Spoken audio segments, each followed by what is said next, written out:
Hello! Hello. Welcome back to Higurashi. Oh, I'm so ready. It's time for what I hope is the final chapter of Higurashi. It is 10 minutes past 9 o'clock Oh my God. here on the show. If this isn't it, we're going to get to the morning at this rate. Yeah. I will say, Felix. Yes, Ben. You'll enjoy this one if it is what I think it is. It has to be. There's nothing else it could be. But you need to get your villain monologue voice. Do I have another voice? No. But if you can get even more evil than your normal evil monologue voice, there will be a moment in this chapter where you need to switch that on and go full fucking ham. Okay. Because you'll know it when you see it. I'm scared. I'm into prepared. this. All right, let's do this. I was left with nothing else to do after washing the dishes and cleaning the room. It's a pretty good rhyme. Sick beat, yo. The mountain dogs and police were protecting me. Just in case I figured I should leave something behind for Sadako. Should I write down some recipes for her in her notebook?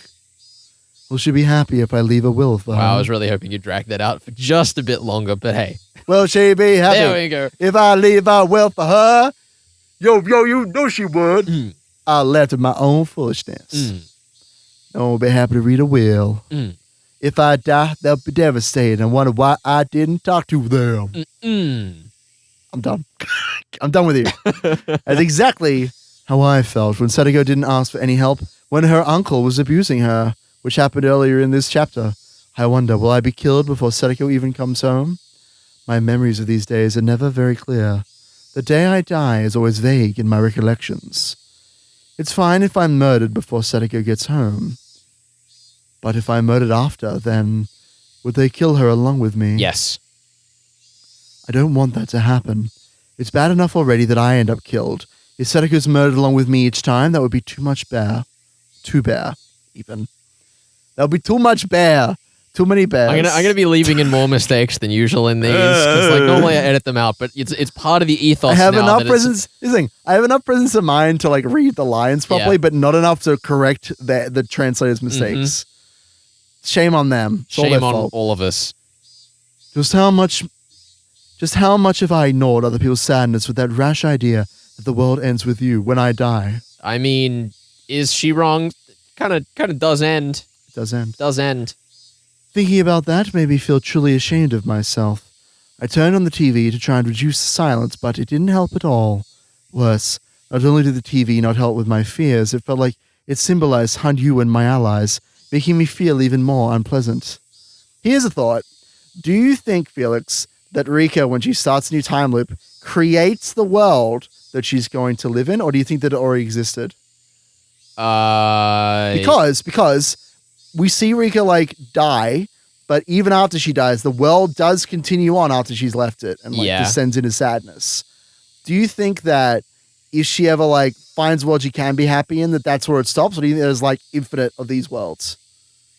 To put it another way, I feel like the premise is that there are infinite worlds and that we're just like sinking into one or another of them. Okay, that's kind of the whole point of the cat box analogy. Okay, is because the whole thing with the cat box is not that A and B are possible. Okay. It's that the superposition is possible. Okay. That anything could have happened. Using a lot of big words here, but counterpoint, Rika does respond to previous worlds. Yes. Like in Water Nagashi, clearly occurs like after other arcs, but before Mayakashi.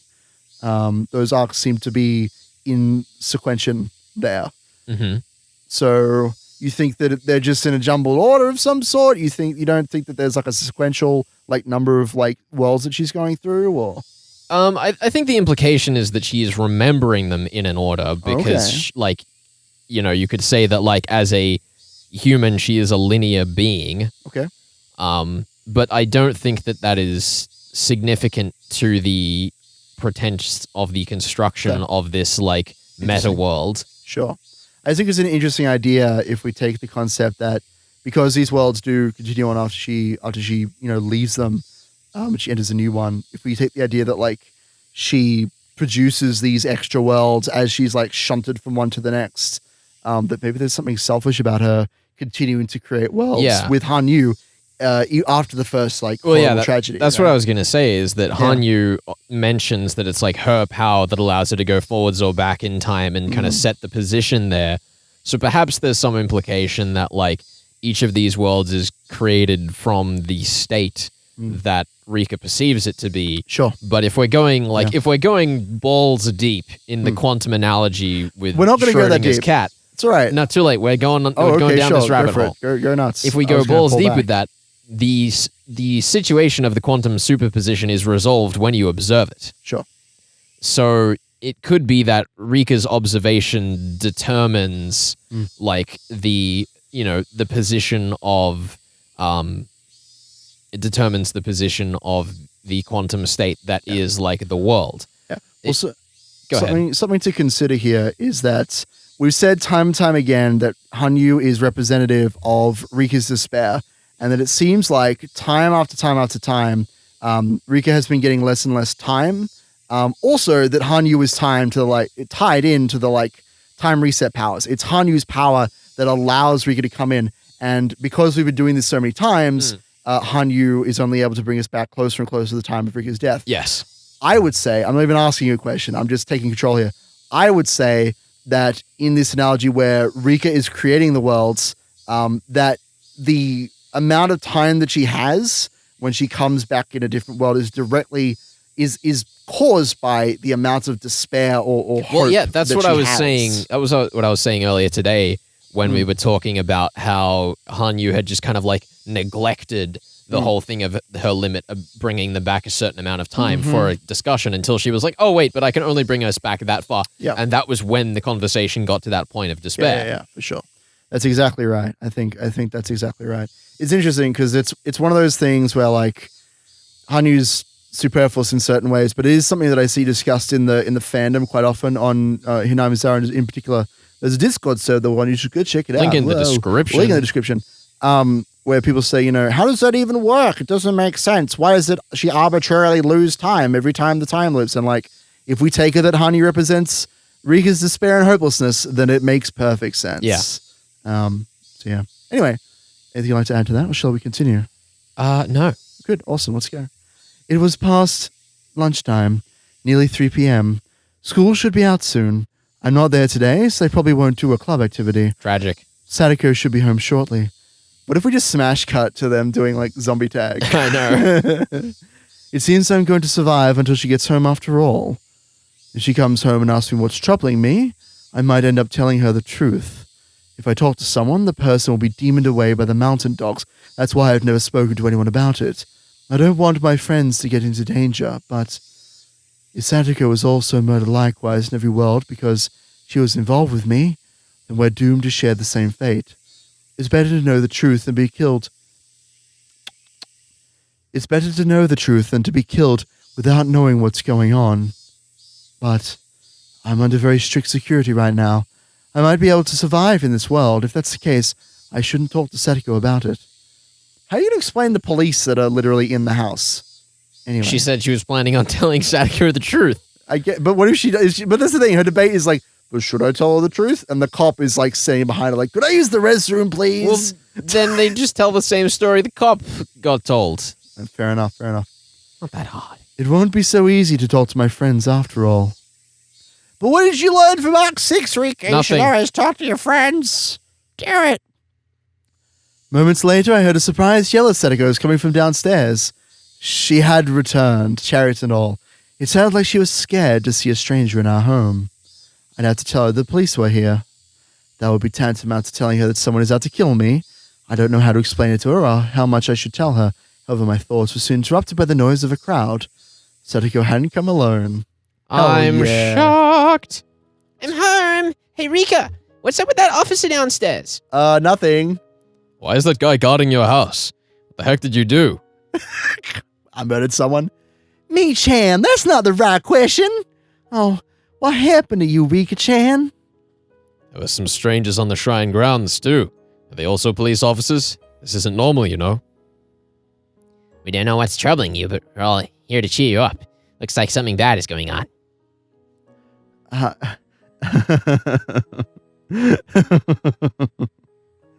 I couldn't stop laughing upon seeing everyone rush into my house, all asking the same questions. It made me feel as though being depressed all day had just been a waste of time. Also, listen. I don't think it's important, but What? I love that the police just let people into Yeah, the they let house. them in like, we're here to protect Rika. Who are you guys? We're her school friends. Go on in, unsupervised. Ah, yes, you It's two Yakuza fine. members It's and totally the new kid in fine. town. Yeah, no problem. You know what? You're totally right. Oh, God. It had been a waste of time. Oh. Rika, what on earth is so funny? You need to explain to us what is going on. Well, there's nothing to explain. I'm getting murdered today. Oh, damn. What? What? Hot damn, and a chili dog. That didn't make no sense. Brenda should have shut up. Get out of here. Cut that. Everybody already knew that I had been telling people about how I was going to be killed, but they were surprised to hear it from my own mouth. Hey, Rika-chan, I heard that from you yesterday. You told me that you think someone is trying to kill you, but I thought that was one of your jokes then. Now, though, you're not fooling me anymore. You have to talk to your friends. Yeah! KG spoke with a harsh tone. Harsh as though- tone. A very harsh, not goofy tone, as though I'd made him upset. As my friend, he must think that it's unforgivable that I didn't talk to him about it directly. He's right. He wasn't the only one feeling that way, though. Every single one of them was looking at me with worried expressions on All their of this faces. is unforgivable because that's what this story's Shush you. taught us. Shush you. This is good. I like this scene. Rika, everybody here save me. I want to do something for my friends as well. Aw. I'm glad to hear that. Remember what you told me. You told me to have the courage to fight. But just look at you. You're not even fighting yourself. Sadako pointed out something that I had already realized. I had no way to argue back. We'll go through everybody and we're going to tell her why she should be encouraged. Shush you. It's a beautiful scene. It's a beautiful moment. I'm sorry you're worn out from all that other bullshit and Hanyu being the worst character, but even worse than Shion. His words, not But mine. it doesn't matter. It doesn't matter. It's time for hype. It's time to be encouraged by our best friends. You told me that you'll put us in danger by talking to us, but all of us are already involved, no matter if you talk to us or not. Got you there. That's right. We're your friends. Yeah. If you're in danger, all of us are in danger too. When Sadako was in danger, we all fought for her, remember? It's the same thing.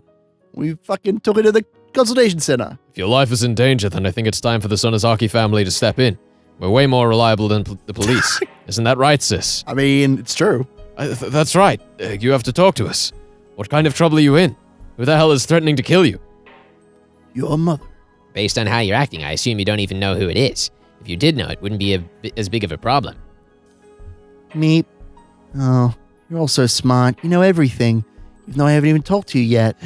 You're all fucked. You're gonna die. This is not a time for jokes, Rika. You have to talk to us. What's happened? What's this all about? You don't call the police unless you're really in danger, no? How dare you talk to the police before talking to us?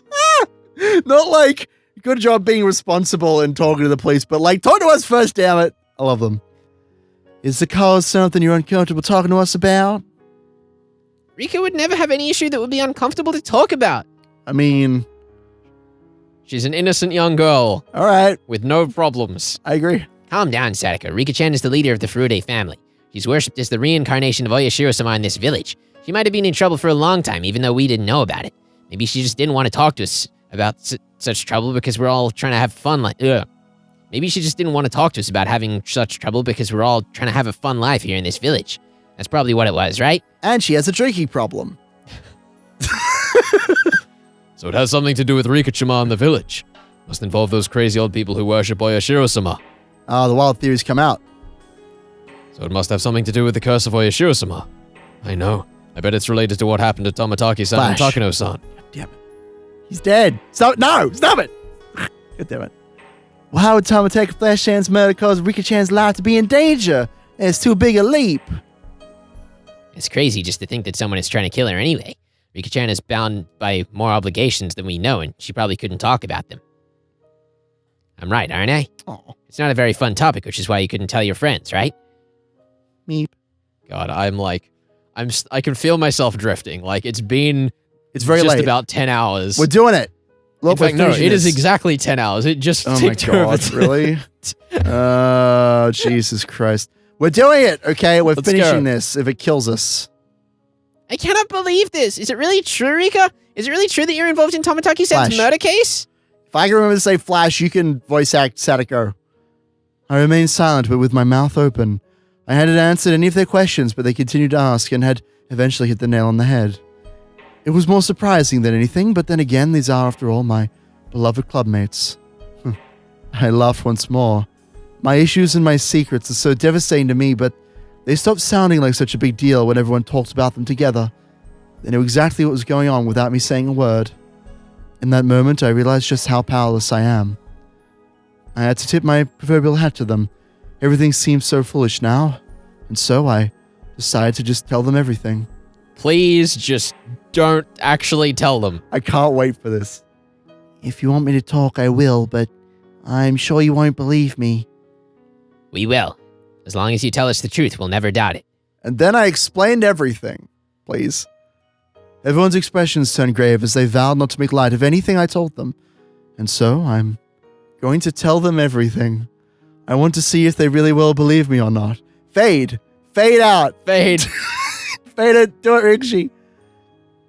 In that case, I'll tell you. I think I'm being targeted by the same person who killed Tomotaki Flash and Takano. That's all you need. Fade. Done. No. No. Here we go. Rikshi, no. No. Then are they the true culprit behind the series of mysterious deaths? I don't know about that, but it is possible. Fade. No. I don't understand. Why would Tomotaki-san and Flash. Takano-san's murderer also want to kill Rika? Oh, God, no. Oishi thinks that Takano is the culprit. Okanogi thinks that Iri is the culprit. And I think Ryukashi is the culprit. He is. Either way, it sounds like someone from Tokyo is trying to kill me. Does he live in Tokyo? I don't know. Where does he live? Somebody He tell us. might be trying to kill us. Epica, if you're watching this, where does Ryukashi live? Give us his home I know address. you We're stalk going. him. I know you stalk him. I know you know where he lives. Okay? I know that tracker you put in during that one dinner. We're barging down that door, giving him just a bunch of code and just be like, delete this. Delete this code. Put a big red marker through it, please. Oh, God. I can't tell if it's Takano or Irie, because I'm a bit of an idiot, but I do know that to them, I'm like a trump card. In order to explain everything, I need to talk to them about the relationship between Hinazawa, Tokyo, and the Irie No, clinic. what you need to do is Is this stop. going to be a flashback? Is this going to be... Oh, God, no. Here we go. I don't think they'll believe me. It's such a ridiculous story. But who will ever believe it if not my friends? The black screen. The No, black screen would It's believe going to you, happen. Rico. It's going to be like, Takano's stories where she like explains the Mr. Village. That's totally what this is about to be. Please no. You'll all be in danger if I talk to you about this. Are you sure you still want to hear it? Of course. If you're in danger, we're in danger. That's true. I've never heard Ryukashi repeat himself. If you're in Everyone danger- nodded at Keiichi's words. Thank you. Well then, I'm going to see how everyone reacts. I'm going to ascertain what friendship is all about. With a nod of my own, I opened my mouth and began to explain. And fade. Yes! No, it's an explanation. No! It's an explanation. This is it. This is all the stuff that we could have inferred from the previous arcs, and we're just going to explain it. This is not the final chapter, ladies and gentlemen. This is not the final chapter. There may be even 3 more of these. Keep going. All right. Oh, there's a disease. There's a disease unique to Hinamizawa. I'm not sure what it's officially called, but I've always known of it as Repetition. Hinamizawa syndrome. Everyone glanced back and forth at each other when I mentioned the term. They'd never heard of it before. See? Repetition. Uh, They'd never heard. They'd never heard. Ryukashi repeat himself. I'm so done. I'm so done. Let's get through it. Okay, we got to power through. Oh, you know the it's more late. the more we mock it, the longer this will take. I know. But also the more bearable it'll be, so it's That's a toss-up. true. It's about pacing ourselves. The name Hinamizawa syndrome has actually been around since before the war. It's a general term for the severe homesickness and mental instability that people from Hinamizawa experience when outside of the village, like Rena. People in Hinamizawa have refused to leave the village since the era of Onigafuchi.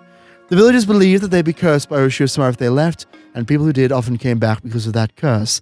In general, it used to be thought of as only severe homesickness, but during the war, soldiers from Hinamizawa became mentally deranged in faraway places. That does sometimes happen in war. What was unique about the soldiers from Hinamizawa was the way they killed their own comrades and committed suicide at the end. One doctor became curious about these cases and studied these soldiers. That's when That's when they found out that it was actually a disease only found in Hinamizawa, called Hinamizawa syndrome. According to this doctor, their strange behavior was not the result of their culture. It was a mental disease triggered by external circumstances. A mental disease with an external cause is different from a psychological illness. It's a result of some kind of physical disorder, and it causes people to become mentally unstable when someone triggers it. So when the nanobots hear the command word kill, That's right. you'll strike out at the people next to you. And then when they hear the other command words, you'll start to become agitated as they consume the stuff in your body to fuel their own nanobodies. There are 3 categories of externally caused mental diseases: traumatically induced, substance abuse induced, and chemical imbalance induced. Traumatically induced disorders are causes Are not relevant pieces because they're not the type resulting from damage to the brain from trauma or infection that influences the mind. This is the reason personalities can change as a result of head injuries. Like in the Cage case, whatever the fuck his name is. Substance abuse, as the name suggests, refers to cases where drugs, especially alcohol or stimulants, have influenced the mind. The last category is chemical imbalances. These are cases where some ailment in the patient's body cause abnormal secretions of bodily chemicals, which then influence the brain's functions. But this is all 3. Is it Nathan Gage? Whatever. I don't know. He got a fucking stick through his head and he survived. It was great. Mm-hmm. This may sound odd, but it was dynamite that pushed it through. Anyway, this may sound odd, but it's been said that people tend to become depressed when they have a cold. And the other way around. We've all experienced the ways in which physical sickness can cause a buildup of negative emotions. However, with chemical imbalances, the cause is more direct. People's emotions aren't born from their hearts. Everyone should know, logically, that they're the result of chemicals secreted by the organs in our body as necessary. So when the organs operating the secretion of those emotional controls malfunction, it causes them to secrete abnormal amounts. There's a lot of science in here. The thyroid gland, for example, secretes hormones that regulate emotions. When that gland is defective, the balance of those hormones becomes unstable. This can cause people to have not only a physical sickness, but also mental sickness, such as depression. People don't get mentally ill because of mental problems or just because of. Human beings are made of more, or made of... Human beings are made out of meat. Leave all that in, by the way. Don't worry, I will. Jesus Christ. We get mentally ill when that meat is defective. It becomes pulsating and the whole world turns into meat. Then you got a problem. Right. The doctor studying Hinamizawa syndrome also came up with a theory. He suggested that there is a pathogen endemic to Hinamizawa that, if its host strayed too far from home, affects the chemicals in their brain to causes them to hallucinate. The village's belief in Oshiro-sama is certainly related to this endemic disease. People in Onigufushi village knew about the syndrome. You're really just like drifting here. It's just, this is all stuff we could figure out by now. I know. It's Do you frustrating. want me to read it? No. Okay. I have to. Do it it's properly, Rika then. reading it. Sorry. The doctor's name is Hifumi Takano. I don't know what you're talking about. Takano, I don't even know. That better him. not be the reveal at the end of this scene, because if it is, we're wasting our time. Okay. If it is, you have permission to just fast forward to this entire sequence. Just hit the fast forward button. They knew that they couldn't survive outside of the village. They also didn't want anyone else to enter the village because they would get infected too. They took this disease as a curse, not a sickness. The most significant symptoms of this disease are antisocial behavior and extreme persection complex. Yes, persection. Persection. I'm leaving that in. The eventual suicide caused by defects in the lymph nodes, which are in your neck, are also another unique characteristic. The usual behavior of terminal patients is what inspired the legend of the demons coming out of the swamp and attacking the villages. Basically, sick villages develop severe persecution complexes. No, it's persection. Persection. Sorry. So let me read that again. Basically, sick villages develop severe persection complexes and wound up killing other villagers. Well done. You're welcome. You're welcome, Internet. After a long time, survivors apprehend its rules. They discovered that the disease is incurable once you contract it. That's why they started barring outsiders from entering the village. Also, once you become ill, you'll begin developing a persection complex. This can happen to anyone in the village. The doctrine of Oishi-sama says that the blood of humans and demons was mixed together, and that Oishi-sama has control over the violent blood of the demons. People said that you'd be cursed if you didn't follow Oishi-sama's rules. That could also be understood to mean that as long as you followed the rules, you could cope with this endemic disease. This is what was meant by the scripture in Oishi-sama's legend that said they appeared, unified the humans and demons, and made them live together in this village. Then there was the most important part, the rules to prevent symptoms from appearing. Those rules are the taboos, and people were strictly taught that Oishiro-sama would curse them if they broke those rules. The horrible, bloody traditions of the village were probably performed in order to force people to respect these taboos. There are several ways to keep the disease under control, but there are two main conditions for doing so. The first one is to prevent suspicion. When the villagers are suspicious of someone, it can trigger their perception complex, which can lead to them developing terminal. Are you sure you don't want me to read this, No. Ben? You're falling apart No, here. You're no, falling I'm apart gonna hold it live on together. camera. Nah, perception! They're developing terminal symptoms. That's why they made sure to have such a tightly-knit community so that people wouldn't suspect one another. Since the terror of Oishiro-sama's curse is emphasized, many don't know this, but she's also a god of marriage and neighborly love. However, this condition is not as important as the other one. Indeed, Oishiro-sama isn't even recognized as a god of friendship in Hinamizawa anymore, and is only worshipped as such in Okinami's Hirosaka district, which would have been interesting to have had mentioned earlier. Yeah, it's like, I feel like I should be kind of excited about all of this because, right from Arc 1, I was like, oh, hey, the modes of myth and Modes how of they're myth, representing yeah. each other. And they are. But here we are, and I'm being beaten over the head with them. Yeah. Now for the other condition. I have nothing to add to that. It's That's why I like- kept going. Nothing was cut there. Okay, it's like, for example, I'm watching Star Trek Deep Space Nine, if you hadn't noticed over I the know. course of You today's mentioned it earlier videos. today. I'm mentioning it to the audience.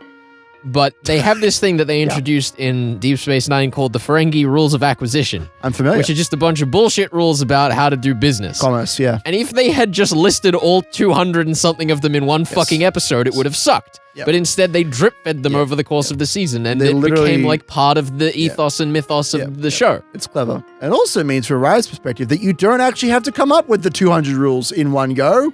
You don't have to have like a big document of this that you can regurgitate to the audience. You can just make it up as you go, and that's way more fun. Oh, Ryukashi. I love you, Rika. You're my favorite writer of all time. Let's do this. I do this for you, Rika. Now for the other condition. The other one Is this much one cleaver. Is much cleaver, and was perplexed more strictly.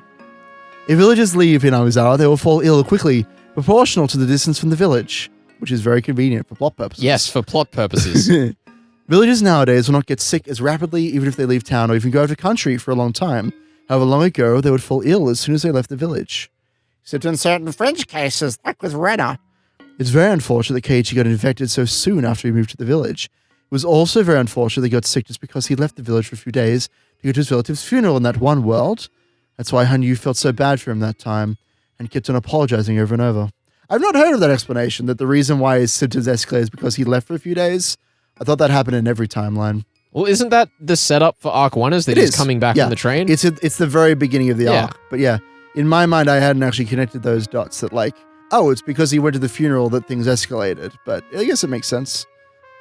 I can't say I saw it coming because I've kind of just neglected to think about this. I mean, it's such a small point Yeah. of anything. It doesn't really matter. Like the whole distance thing, as we've said, is just plot contrivance. Yeah. So it interesting. it adds up, but it's still It's fine. it's just a reason. I'm not as fussed about it. I like it as like, this is why we stay together and we stick together as a team. And that's where all the if one person throws stones, we should throw two more. Solidarity. That's like how the entire I suppose you thematics could of the probably novel ties into the, it, right? the exciting thing about this particular line here is perhaps, and it's saying in that one world, that perhaps it's saying that the whole scene where Ren is outside in the rain just mouthing "I'm sorry" was actually meant to be Hanyu or something like that. That is exactly it, because he says that he hears her, right? Like he's like, I could swear she's saying I'm Yeah. sorry, and she's just standing there. Yeah. He's hearing Hanyu. Okay. Yeah, I mean, whatever, dude. That's too negative, Ben. You've gone too far off the scales. We need to be positive about some things. Because that is a good detail. Yeah. But anyway, although no matter how much she apologized, he never heard her voice. This turned into a long discussion, but these rules etched around Oishiro-sama's curse represent the ancient wisdom of how to cope with the Hinamizawa syndrome. Syndrome. Syndrome! Yes. Is there any way to use this mental disease for military purposes? Yes. The aforementioned doctor insisted there was, but the military didn't listen to him at all at that time. They were interested in developing a weapon that could make a dramatic change to the war efforts. They didn't have the money to spare for the research of this strange disease. In this way, research on Hinamizawa syndrome was abandoned, until it was taken up again. Then the war ended. Then the war ended. Japan started its reconstruction under American leadership. However, some powerful people in the political world didn't want to accept the American way of thinking. Like that guy in rose guns does, he's pretty cool. He shoots people. Some of them were fired by the GHQ, but they still stayed on as advisors to the government, since Japan has a culture of respecting the elderly. Eventually, a political organization was formed, the object of which was to restore Japan to the way it was before the war. In the beginning was the word. This organization was a very small group. It was just a gathering of 2 or 3 individuals who shared the same ideals, blowing hot air at a restaurant. Those 2 or 3 hit it off with each other and grew to the size of a class reunion. That group became a rather sizable organization, eventually becoming a political one called, well, it'd be more accurate to call them a secret society called... The secret society eventually became to be known by the name of Tokyo. There are many mysteries about Tokyo. One thing I know for sure is that it was composed of old men for Japan's political stage, ones with strong power to indirectly influence the government, and vast assets that meant they could work from the shadows. I was really hoping that Tokyo was just going to be like a euphemism for like the fact that it's the city people. But no, we're just calling it a full organization. Yay! It's I love secret societies. And mafias. Yes. They sound great to me. They I sound love them great in murder to me. mystery. Goodness. You know, when the culprit has the backing of a mafia. I wonder what mystery author could have something to say about this, Ben. It's not Knox. It isn't Knox. You could find out if you listen to Death of the Reader. Sundays at 9 p.m. Australian Eastern time. We can't even show right. Award-winning show! Death of the Reader on Sundays, 9 p.m. I'll do it live. I'll throw a link up into the top right so we can talk some quick Umineko spoilers here. Oh, do you want to? Okay. Hello and welcome back, except you never left because maybe you didn't read Umineko. Maybe you didn't want to listen to us talk about Umineko. It's a good book. You should read it. It is a good book. Well, the end and manga. And I don't think there was an anime. Listen, I know that people accuse Manga Gamer of doing many spoiler things. I want to know if someone would dare to accuse us of spoiling other stories by when we talk about spoilers. There's someone out there. There's someone out there. I know we have at least one hater in the comments. Look, I'm just saying. For all you know, we have a 5-minute tangent rule where we tangent about Umineko 5 minutes after the spoiler happens. It's true, it's true. You'll never know. Unless you will never know. Unless you are in the room right now. I don't think you are. I don't see anybody. Well, there is the security camera. There is a security camera, and I don't know if it has audio, so maybe someone's just watching us. I mean, we're talking into microphones that are wired into a box over here, Ben. They're probably... They're probably listening. We're probably screwed. Probably tapped, just like Rika's phone line. That's right. Yeah. There are many mysteries about Tokyo. One thing I know for sure is that it's composed of a bunch of old people, and they're working for the shadows. We already read that. They were also connected to various corporations, and their goal was to return Japan to the way it was before the war. They're trying to kill the robots. Yes. To take things back to how they were. Correct. Where the world was driven by humans and nobody else. Mm-hmm. I like it. Of course, that was a pretty ridiculous goal. It was nothing more than an idea in their minds immediately after the war, back when they were still bowing their heads to the occupation forces of those white barbarians. Time for a history lesson. Hooray! Once Japan's post-war reconstruction began, Tokyo steadily became a shell of its former self, but it didn't totally become a shell. It culled the fat. It became a shell. It became Rose Guns Corporation. Days. You should just read Rose Guns Days. Let's do that. Japan regained its peace, and years passed. However, some people still continue to believe that Japan had been better before the war, and that they were determined to return the country to those days. So this Tokyo plotted how to restore pre-war Japan from many angles. They approached the problem economically, internationally, and militarily as well. Japan has no nuclear armaments due to the 3 non-nuclear principles. In other words, this country has to brown-nose America as long as they hold nuclear weapons. The number one priority of Tokyo is to be independent from America. They want this country to be on equal footing, and to obtain a weapon of mass destruction that isn't nuclear in nature, but that would also be super unethical and probably in violation of the Geneva Convention. Yes, because nuclear weapons are comfortably in... You know what I mean. in the ballpark. You know what I mean. That was the reason why they started thinking about biological weaponry and copying the Resident Evil villains, because they always have good ideas. However, they couldn't study this disease openly. In order to utilize it for military purposes, they had to hide the existence of the disease itself in a small town out in the country in Spain. So they enlisted one young researcher, Kyosuke Irie. I need to make it clear that Irie isn't some far-right supporter of this secret society. He's just a cool dude and a young capable doctor and earnest researcher. He published an innovative thesis, but other academics thought he was too radical. However, they convinced Tokyo that he was the only researcher suitable to study Hinamizawa syndrome. As someone young and ambitious, and with a kick-ass brow, Irie was thrilled to take on the project of studying this rare disease with a large budget, a large staff at his own facility, named after himself. But researching the disease would mean that he'd end up infected too.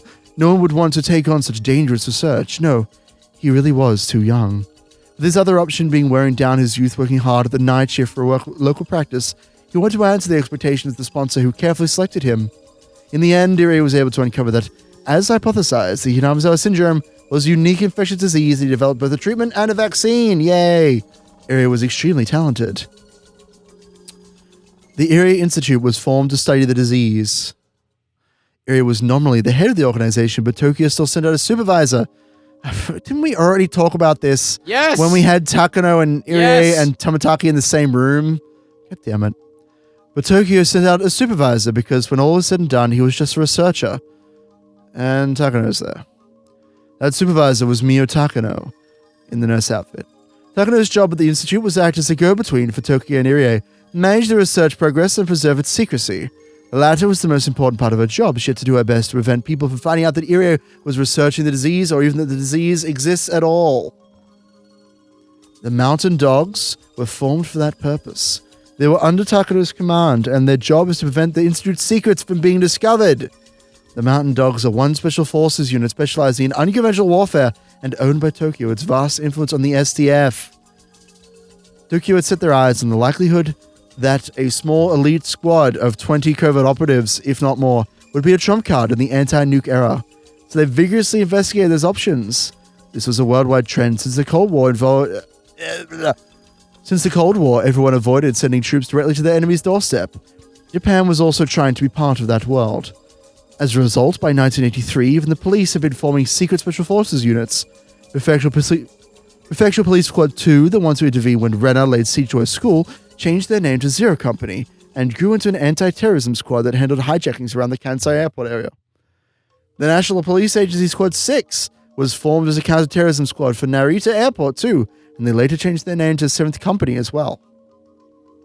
They theorized that in a world where nations possess nukes they can't use, small elite special forces disrupting metropolitan areas would be the new way of waging war. So in 1977, they developed the SAT's predecessor, the Special Task Force SAP, to serve as the National Police Agenda's triumph card, the NPA, trump card in securing the peace. Likewise, the GCJ, likewise. You're right, Ben. You're really sure you can go on reading this? I'm determined to finish this. JCG. The JC... Stop that. Likewise, the JCG, God, established their special task force. I didn't even notice it said God. It's what threw me off in the first place. You bastard. Stop this. They established a special task force, the SST, in anticipation of unconventional warfare on the coast. There are several known special forces units in Japan, such as the ones we just mentioned. When they hear a phrase like special forces, most people tend to think of a movie or a comic book. However, these units actually exist and are protecting Japan in secret. So get the word out, nerds. During the famous incident of suspicious boats off the coast of Noto Peninsula, the news reported that the boat sank before the helicopter squad trained in gun battles, so the squad was recalled. But that was because the SST acted. The SGSST, even. However, the news... The SG? The SG, Ben? The CGSST. You are falling apart, son. You're driving me insane. I need food, honestly. I need to, energize myself. That's all right. Just keep going. Just keep going. I know. That's the plan. However, the news never mentions the SST or any other Special Forces unit, or SFU. All of these units were established after Tokyo made a suggestion about it to the government. Researching military tactics under the name of peace and order worked perfectly for Tokyo. But since the mid-century anti-war movement made people resent these forces, those special units have been kept secret. Nobody knows about them except for me, a 100-year-old girl, as of 1983. Furthermore, these units are not all formed under the jurisdiction of the police. There are still many other units that are kept secret from the average citizen. The Mountain Dogs are actually one of these special units. They specialize in kidnapping, espionage, and preserving secrecy. not bodyguarding. Notably not bodyguarding. Correct. Not security. You might as well call them an assassination unit. They were around during the dam conflict as well. Tokyo worked to put an end to the dam project because of the impact it would have on Irie's research. The mountain dogs were the ones who kidnapped the Minister of Sea's grandson. Most people believe that the Sonozaki family was at the center of the movement, but in reality, the MDs were responsible for many of the things the Sonozakis were accused of. I see, and because we mentioned that the guy had an accent that sounded like he was from Tokyo, and now we've pointed out that Okanogi's fixed his accent, we're meant to connect the dots and remember that it's him. There you go. It was Okanogi See, all look at how along. much more exciting that was than the entire past 10, 15 minutes. It's terrible. Let's continue. Let's go. I want to get to the good bit. I'm so ready for the good shit in this novel. I just want to get there. In that sense, the existence of the Sonozaki family was an advantage to the dogs because they got played, boy. Because you thought the Sonozaki flames were playing everybody else, but it was the mountain dogs playing the Sonozakis. Their main job after the dam conflict ended has been to continue keeping disease hidden from the public, driving around in white vans and shit. With the spread of information networks in the modern age, the media jumped onto any unusual incident and quickly added it to the whole nation. Tokyo doesn't want the disease to be known nationwide, since they're trying to utilize it for their own purposes. The main task of the MDs is to kidnap people suffering from HS. They pose as gardeners, but in actuality, they patrol the village to make sure nothing strange happens. They're the ones who demon people away who go missing. They're probably also involved in some of the mysterious deaths too. And there's Tomatake. The last important person is Jiro Tomataki Flash. I don't know his real name. He was an auditor who was sent from Tokyo 4 times a year. He came to check on the progress of the research and outline requests from Tokyo. He discussed the research budget with Irie too. He also got the observation report on Irie from Takano. That was his purpose. So that's why he comes out to birdwatch on you like every so often. Because that's why he's making his report. I get it. I hope they don't explain that too. You need more detail. Irie started out by studying the autopsy results from dead villagers, and he discovered many answers from that. In 1979, the mountain dogs kidnapped the culprit behind the murder of the construction chief, who was a terminal patient. Well, they're just going for it. He was a terminal patient of the Hinamizawa syndrome. The nature of the disease was dramatically clarified. Their research made rapid progress after that, and they discovered a vaccine, medication, and other methods of treatment for the disease. At the same time, they continued to investigate how to utilize it for military purposes. One of the interesting findings of the research was that the pathogen can only be found when the patient is still alive. On top of that, they couldn't detect the presence of the pathogen at all unless they used a certain inhumane method. In other words, it's virtually impossible to detect the pathogen by normal means. For plot reasons. It left almost no trace, like some kind of chemical X, and the unusual symptoms it produced seemed like voluntary behavior, so they concluded that the disease could be used to their advantage. However, Tokyo's been going through some changes. It's another detail that I actually didn't realize, because I thought that the reason why nobody found Hinamizawa syndrome in, for example, Tomatake's blood was because they would expect it to be there because he'd already contracted the infection.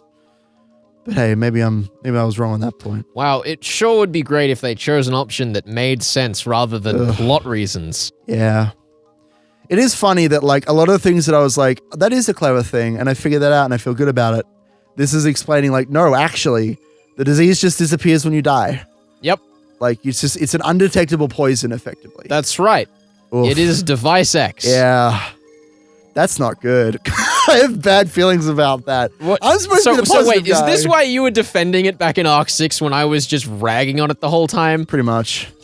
I'm sorry, Ben. I'm Oh, sorry well. that you had to find out this way. This is not good. I'm sorry that you had to I have both to find out that reevaluate you my were life. wrong and that I was right, and that it had to be like That's this. not good. I need to rethink Are you this. sure you don't want me to start reading? No, I need Okay. to. This is a personal battle now. I need Okay. to fight through this.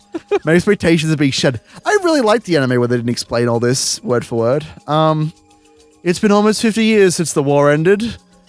364 days and 7 hours and 6 minutes. The leaders in shadows behind Japan's government, who ruled from the center of Tokyo, got better. They increased in numbers, and they passed the leadership to the new generation. The whole organization has started to shift. Of course, the purpose of Tokyo has stayed the same. It's still a secret society of ultranationalists who want Japan to be at the top of the world. However, their ambition to start a war with America and take over the world has diminished. They don't want world domination. Tokyo has directed priorities towards the economy, international affairs, and education. That doesn't mean that those ambitions are gone entirely, however. Maybe there are some factions. You might want that. Several seniors still alive retain those ambitions. Don't say that sort of thing, those sort of things, Ben, because they'll just start to appear on the screen in front of you. I'm clearly spoiling you, is what's happening here. Goddamn.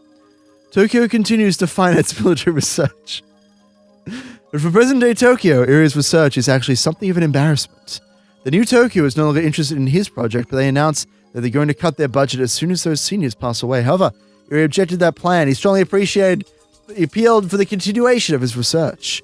This is what Okanogi was talking about. Irie is in disagreement with Tokyo. And of course, New Tokyo wouldn't do something like publish the research so that people could be cured. No, we had to keep it secret, so that way people could be evil.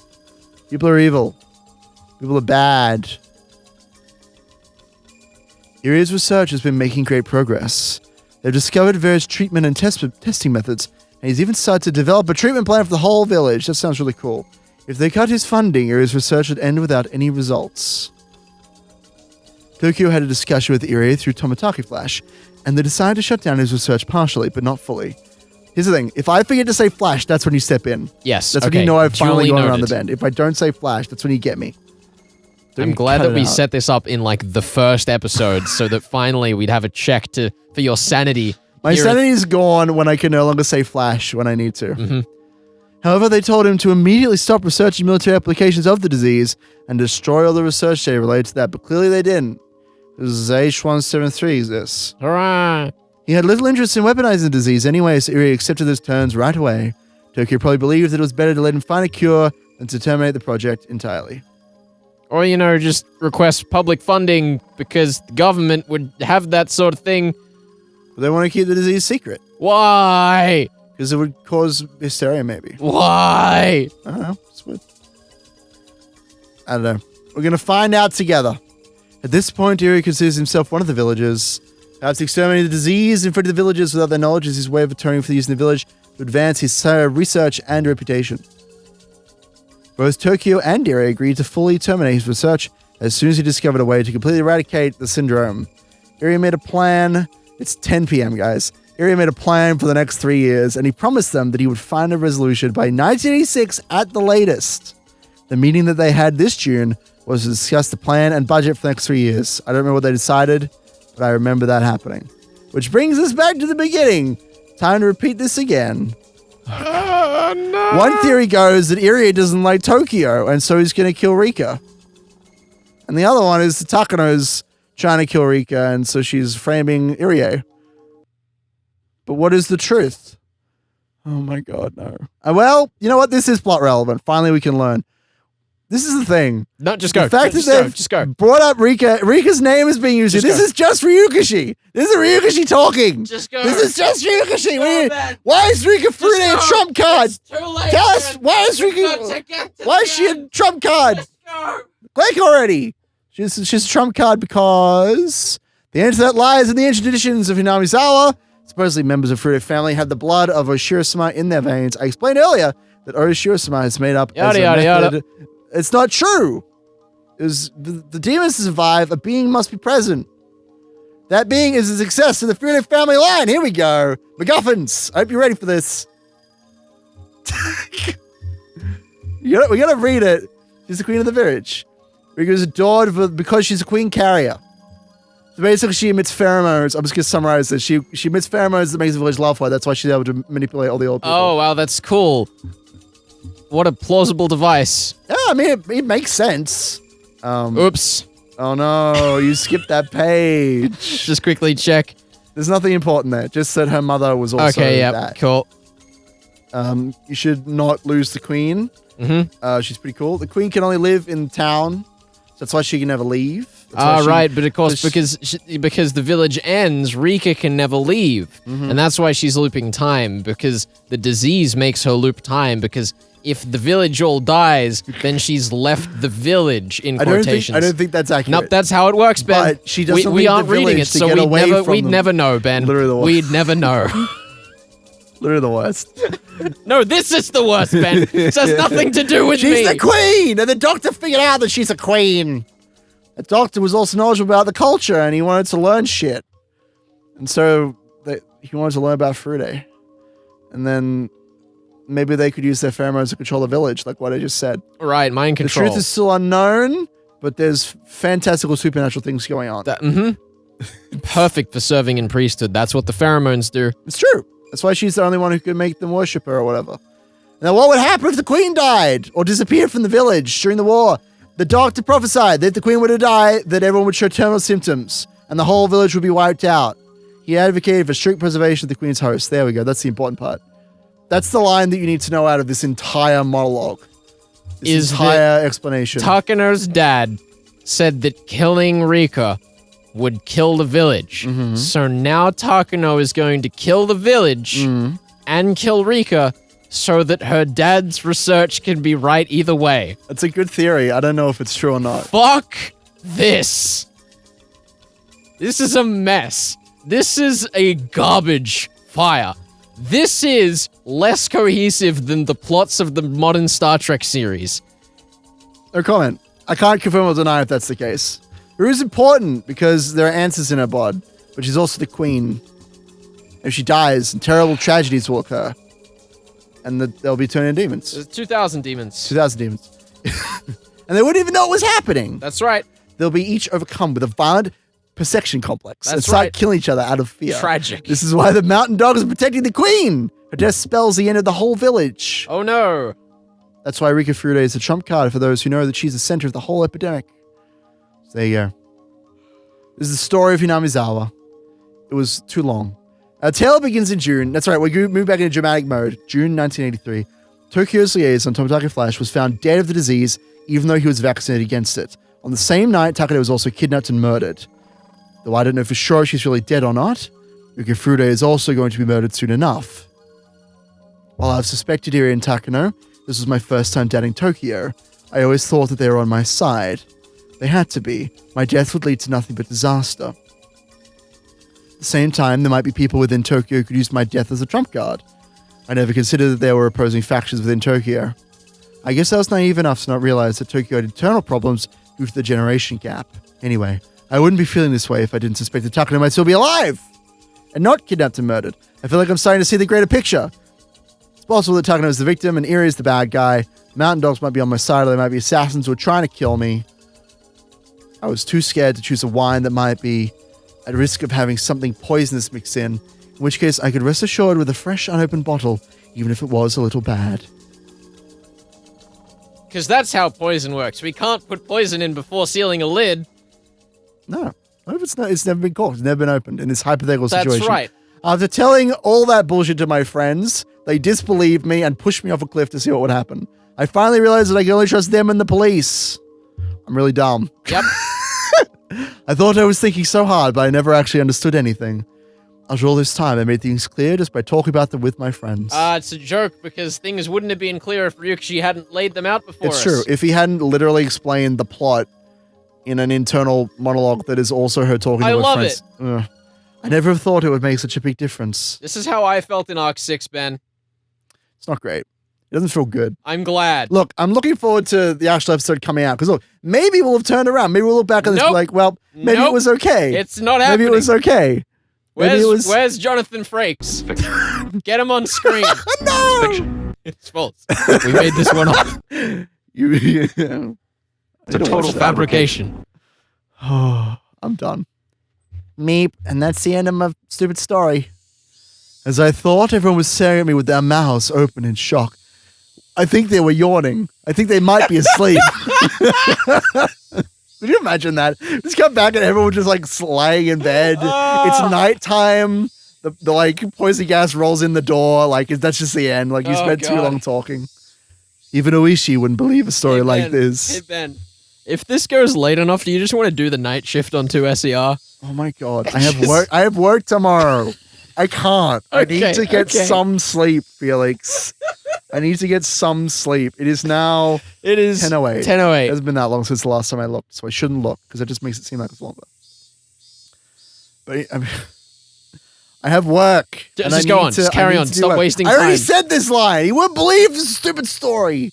That's only normal. I'm sure I sound like a crazy person. Sadako, we go to the clinic every week to help with Uria's research, right? We're actually not just helping him. We go there so you can get treatment. I remember you told me that Sadako was ill. Oh, Me?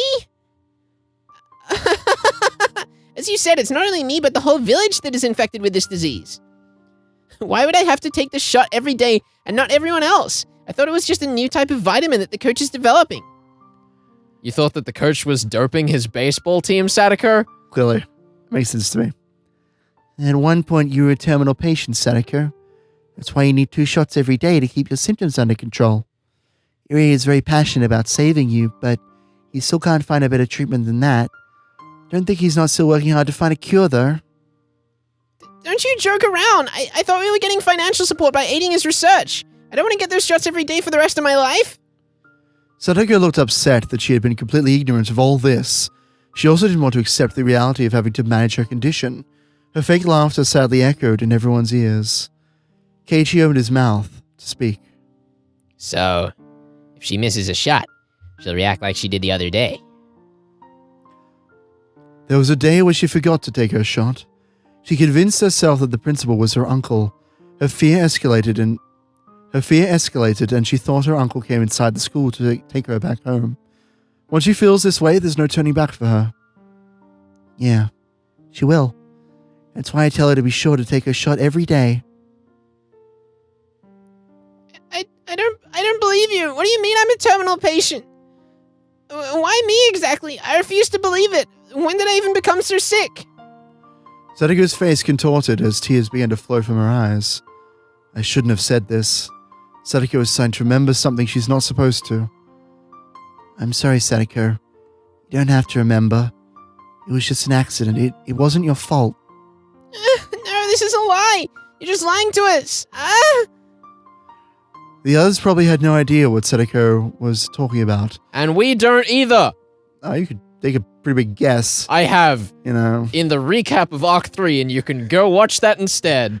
they don't need to know. Wow, you didn't even let me read the line. Go Because back. they're her friends. No, but they're best friends. That's the whole point. Rena gently touched Sadako's shoulder. She gently touched mine, too. That's right, I actually did that one by accident. I know And you I'm did. Just, I'm just you covering dick. my ass. I'm sorry. You dick. You I'm sorry. dick. You better not cut I'm your sorry. apology to I'm seem sorry. like you're a perfect person I'm sorry. who could never do I'm wrong. sorry. 'Cause we know you're I'm flawed. sorry. We know you're flawed I'm somewhere. sorry. I don't know where. In that perfect I'm face sorry. and that perfect hair. I'm sorry. I'm Stop sorry. that. Stop that. Oh, okay. You're not Honey. What if I You're not wanted that to be? annoying. You're not that annoying. Okay. No. Wow, You're Ben. close. You're in like Shion area. Let's be real here. I believe your story, Rika-chan. Thank you. And you've been carrying such a heavy burden for a long time. I'm proud of you. You've been struggling all alone to this day. I never thought Rena would say something like that to me. My eyes were filling up with tears. It's difficult to have a secret you can't tell people. Mine was hardly a big deal compared to yours, but I can still sympathize with you. But Shion's secret. Oh. I agree. You've done your best too, sis. I often shift the blame onto you to relieve myself so I can tell. Cute. You're all going to believe my story? Of course. We said we'd believe you. It's a bit of a relief since a lot of my questions about this village are answered now. Nice. Thank you, Ryukishi, No, I won't for go answering crazy. all of my questions. Thanks, Ryuji. You've left me with no doubt at all in this That's story right. with one entire arc to go. Good decision. So, is everyone in this village infected by that disease, that Hinamizawa syndrome, whatchamacallit? Yes, everyone is infected, but unlike hundreds of years ago, this disease it's much weaker now. That's why people can survive even if they move far away or go somewhere far for a trip, But some people still get sick, right? like Rena. I'll never leave this village again.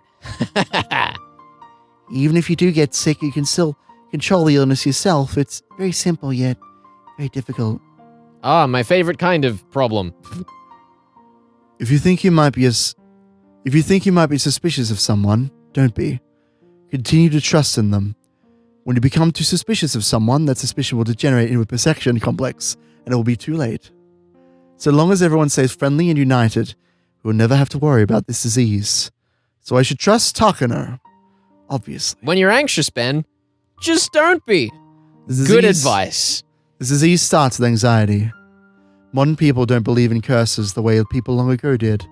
That might be why we're more tolerant to the disease. I see. Then we should be fine. Yep. We're friends and we're family. We'd never suspect each other. I'm gonna believe everything that you said today. You couldn't talk because you were afraid that the mountain dogs would hurt us, right? I nodded quietly. I don't want to think that the mountain dogs have bugged this room, but if Okanoki overhears this conversation, they will definitely kill not only me, but all of my friends tonight. That's true no matter who my enemy is. Well, it sounds as if we should all get ready for battle. Let's sum up the story. Someone might come and kill you, knowing that your death will cause chaos and destruction in the village. Is that correct? They'll definitely come for me. Are you sure? Will they get rid of that trump card that easily? She's quite right. A trump card is like a pile of gold. Isn't it better to keep your hands on it? Gotta play it at some time. Sadiko's eyes were still swollen, but she had stopped crying. Think about it, Sadako. If you have more than one trump card, you'd want to play one of them right away. Unless you're in the end game. Mm-hmm. That's true. It's more fair to have more than one hostage. One hostage is not as valuable as many of them. I should know from that one time I took hostages. Anyway, we don't know anything for sure, and that means we can't be too optimistic. Everyone nodded in unison. What do you think about the mountain dogs? You think they're our enemies? It's not even a question. They're like wolves trying to watch after the sheep. In a puzzle. Just think of all the suspicious people as bad guys. We need to seek help from someone who has nothing to do with Tokyo. I like this plan. I agree. I think you made a good choice by seeking help from the police. Oishi-san is on our side, right? Yes, Oishi doesn't know everything yet, so he thinks that the culprit behind the curse of Oishiro-sama is targeting me. The police officer in the corner of the room is just like finishing writing notes, just like, I was gonna what? say, there's a notepad just scribbling, I think you should talk to Oishi-san too. We need help from some adults. But that's pretty risky. What if they don't believe her and step away from the investigation? We should still talk to him. He said that he's going to retire this year and it's his last chance to avenge his old friend. I'm sure he'll believe any story, no matter how wild. I like it. Yeah, he helped us when we were trying to save Sadako-chan too. I think he'll remain on our side. Okay, let's talk to Oishi. Where is he now? He's out in Gifu Prefecture. He went to check on Takano's body. And he's never coming back. No. Oh, she was found in Gifu, right? Burned to death inside an oil drum. Why does he have to go there directly to check on her? There's a possibility that it might not be Takano's body, but the Gifu Police Department isn't being very cooperative. You said the mountain dogs specialize in preserving secrets and manipulating information, right? That corpse is pretty suspicious. I don't think she's the kind of person who would just die from being burnt a little. Aha. It's still possible that Eri is the bad guy and that he killed Takano. That's what Okanoki tried to make me believe. I kind of doubt that the coach is the mastermind. He's just not that kind of person. I do agree. He's very nice as long as you don't let him talk about maids. I agree, Sadako. I agree as well. Finally, we can all agree on one chapter. Oh, God. As the manager of the Hinamizawa Fighters, I also think the coach is innocent. He's more like someone who could be easily used. Maybe he's too good of a guy. Thanks, Ryukashi. How?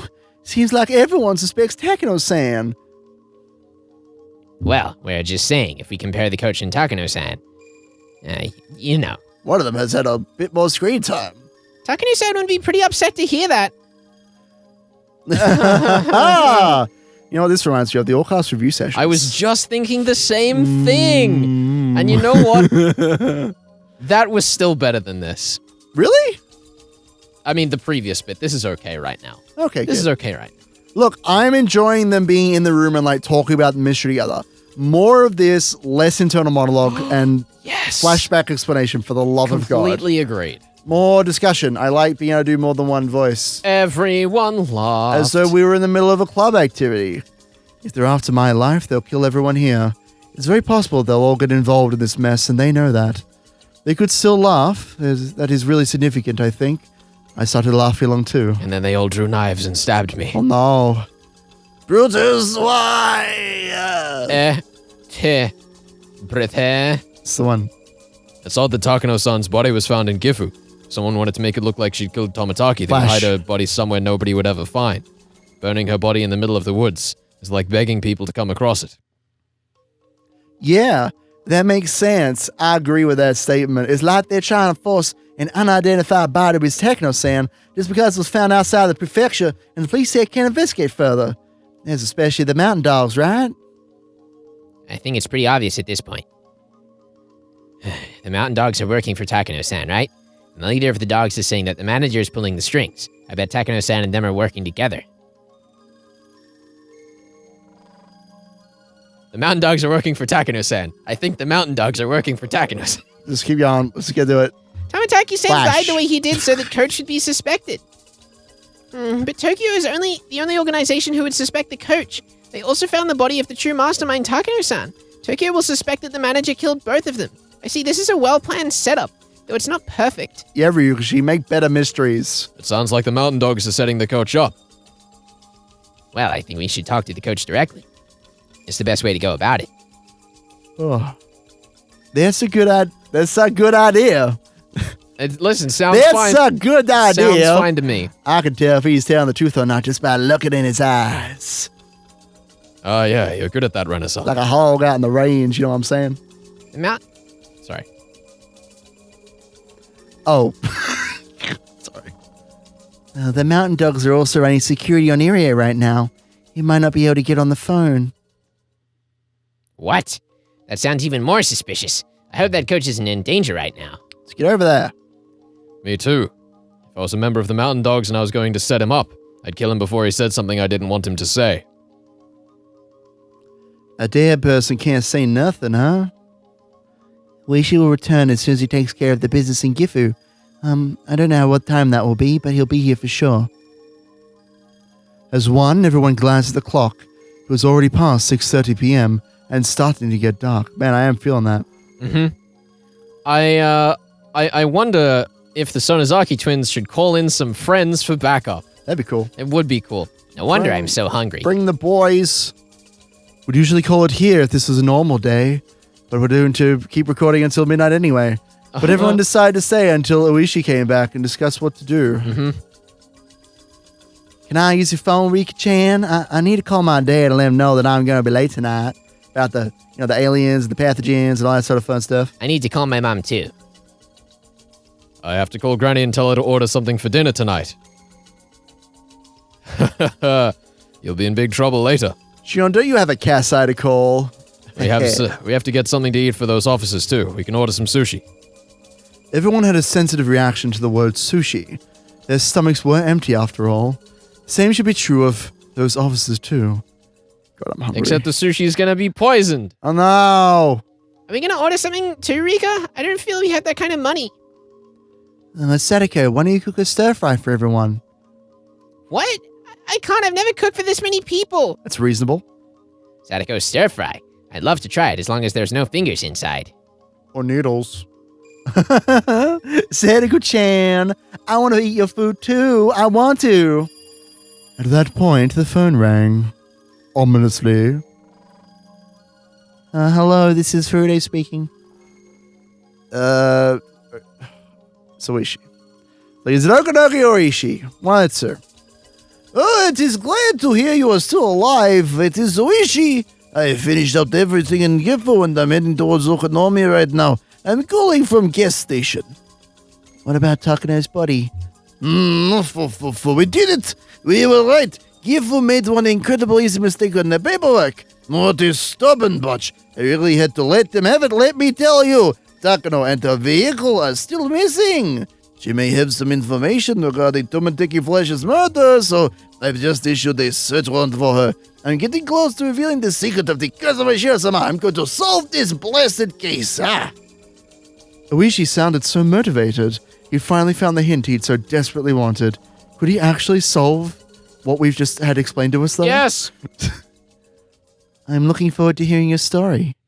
I'm heading to your house with Kuma-chan, so please, tell us whatever you know. You can talk to me about anything you can think of. Yes, I'm ready to tell you about everything. Oh my, I look forward to hearing it. No, I should be there in about 1 hour. It sounds crowded over there. Are your friends there with you? Yes, everyone came here to offer their help.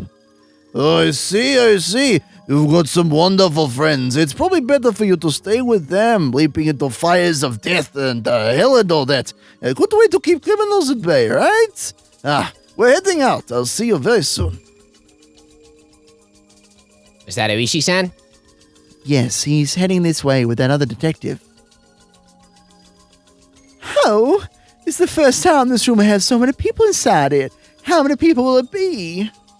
There's 6 of us here, so 8 people. I do hope our floor won't break. Is that a real concern? It's actually 9 people! Keep going. Hanu, were you listening to us? This is turning out to be very interesting.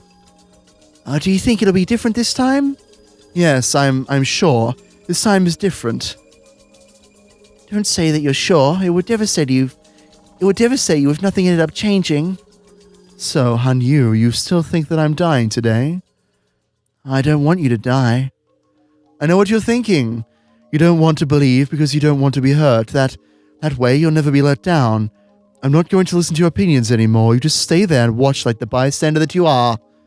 Oh, yes, I'm just a bystander, but I'm still rooting for you.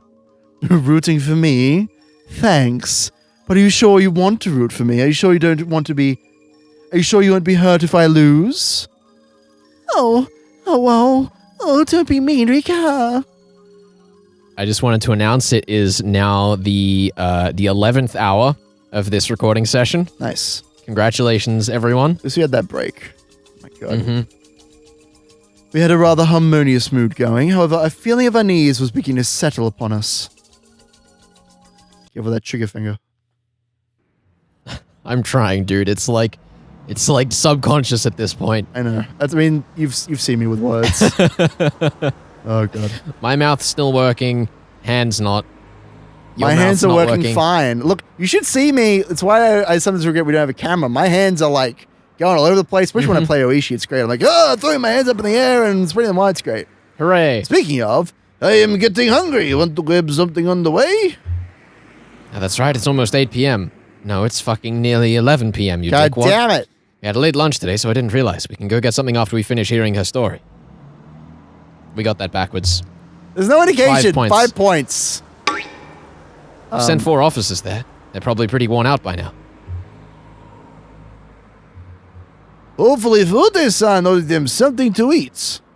Oishi and Kumagai had passed through Okonomiya and were getting closer and closer and closer and closer to Namizawa. They hurried on their way, driving through the dark streets. I wonder what Rika Furude wants to talk with you about. Probably something outrageous. That village, it used to be called the Nigafuchi village. They took the name of Nigafuchi, the demon's abyss, from their local swamp, yes? And like an abyss, it's hard to know its depth, huh? What are you planning to do about her protection? Depending on what she tells us, we might have to move her to a safer location. The whole of Namizawa is like a lion's den. You never know what can happen in that village. For now, we just need to hear what she has to say. The head of the Furude family is in danger, and the successor of the Sonozaki family is trying to protect her. Who would even be capable of killing Rika Furude under those circumstances? The only people I can think of are the Kimiyoshi family. That old man. I've never heard of them getting up to anything fishy. I guess it must be a fanatical religious sect lurking in the village. I wonder what secret lies at the bottom of that swamp. The road they were on was cutting through the rice fields, leading them to pass by the scene of Jiro Tomitake Flash's murder. Who is it? I don't know. Takano left Tomitake Flash there, I'm sure of that, but I wonder what he actually died of. Forensics didn't find any drugs in the system. They didn't find anything, but that doesn't prove it either way. There are hundreds of strange chemicals in this world. There's no proof that a drug wasn't used. We've got it backwards again. Definitely got it backwards. One of those we're not aware of, I'm sure of that. There must be some kind of drug out there that can make them kill themselves and die by pulling their throats. I'm going to grill the culprit about it once I make the arrest. Of course, it would be easier if that's what Rika is going to tell me. Oh, Kuma-chan, you must have learned exactly how false charges are made, seeing what happened in Gifu today. It was horrible. That guy was at our station, I'd never forgive him.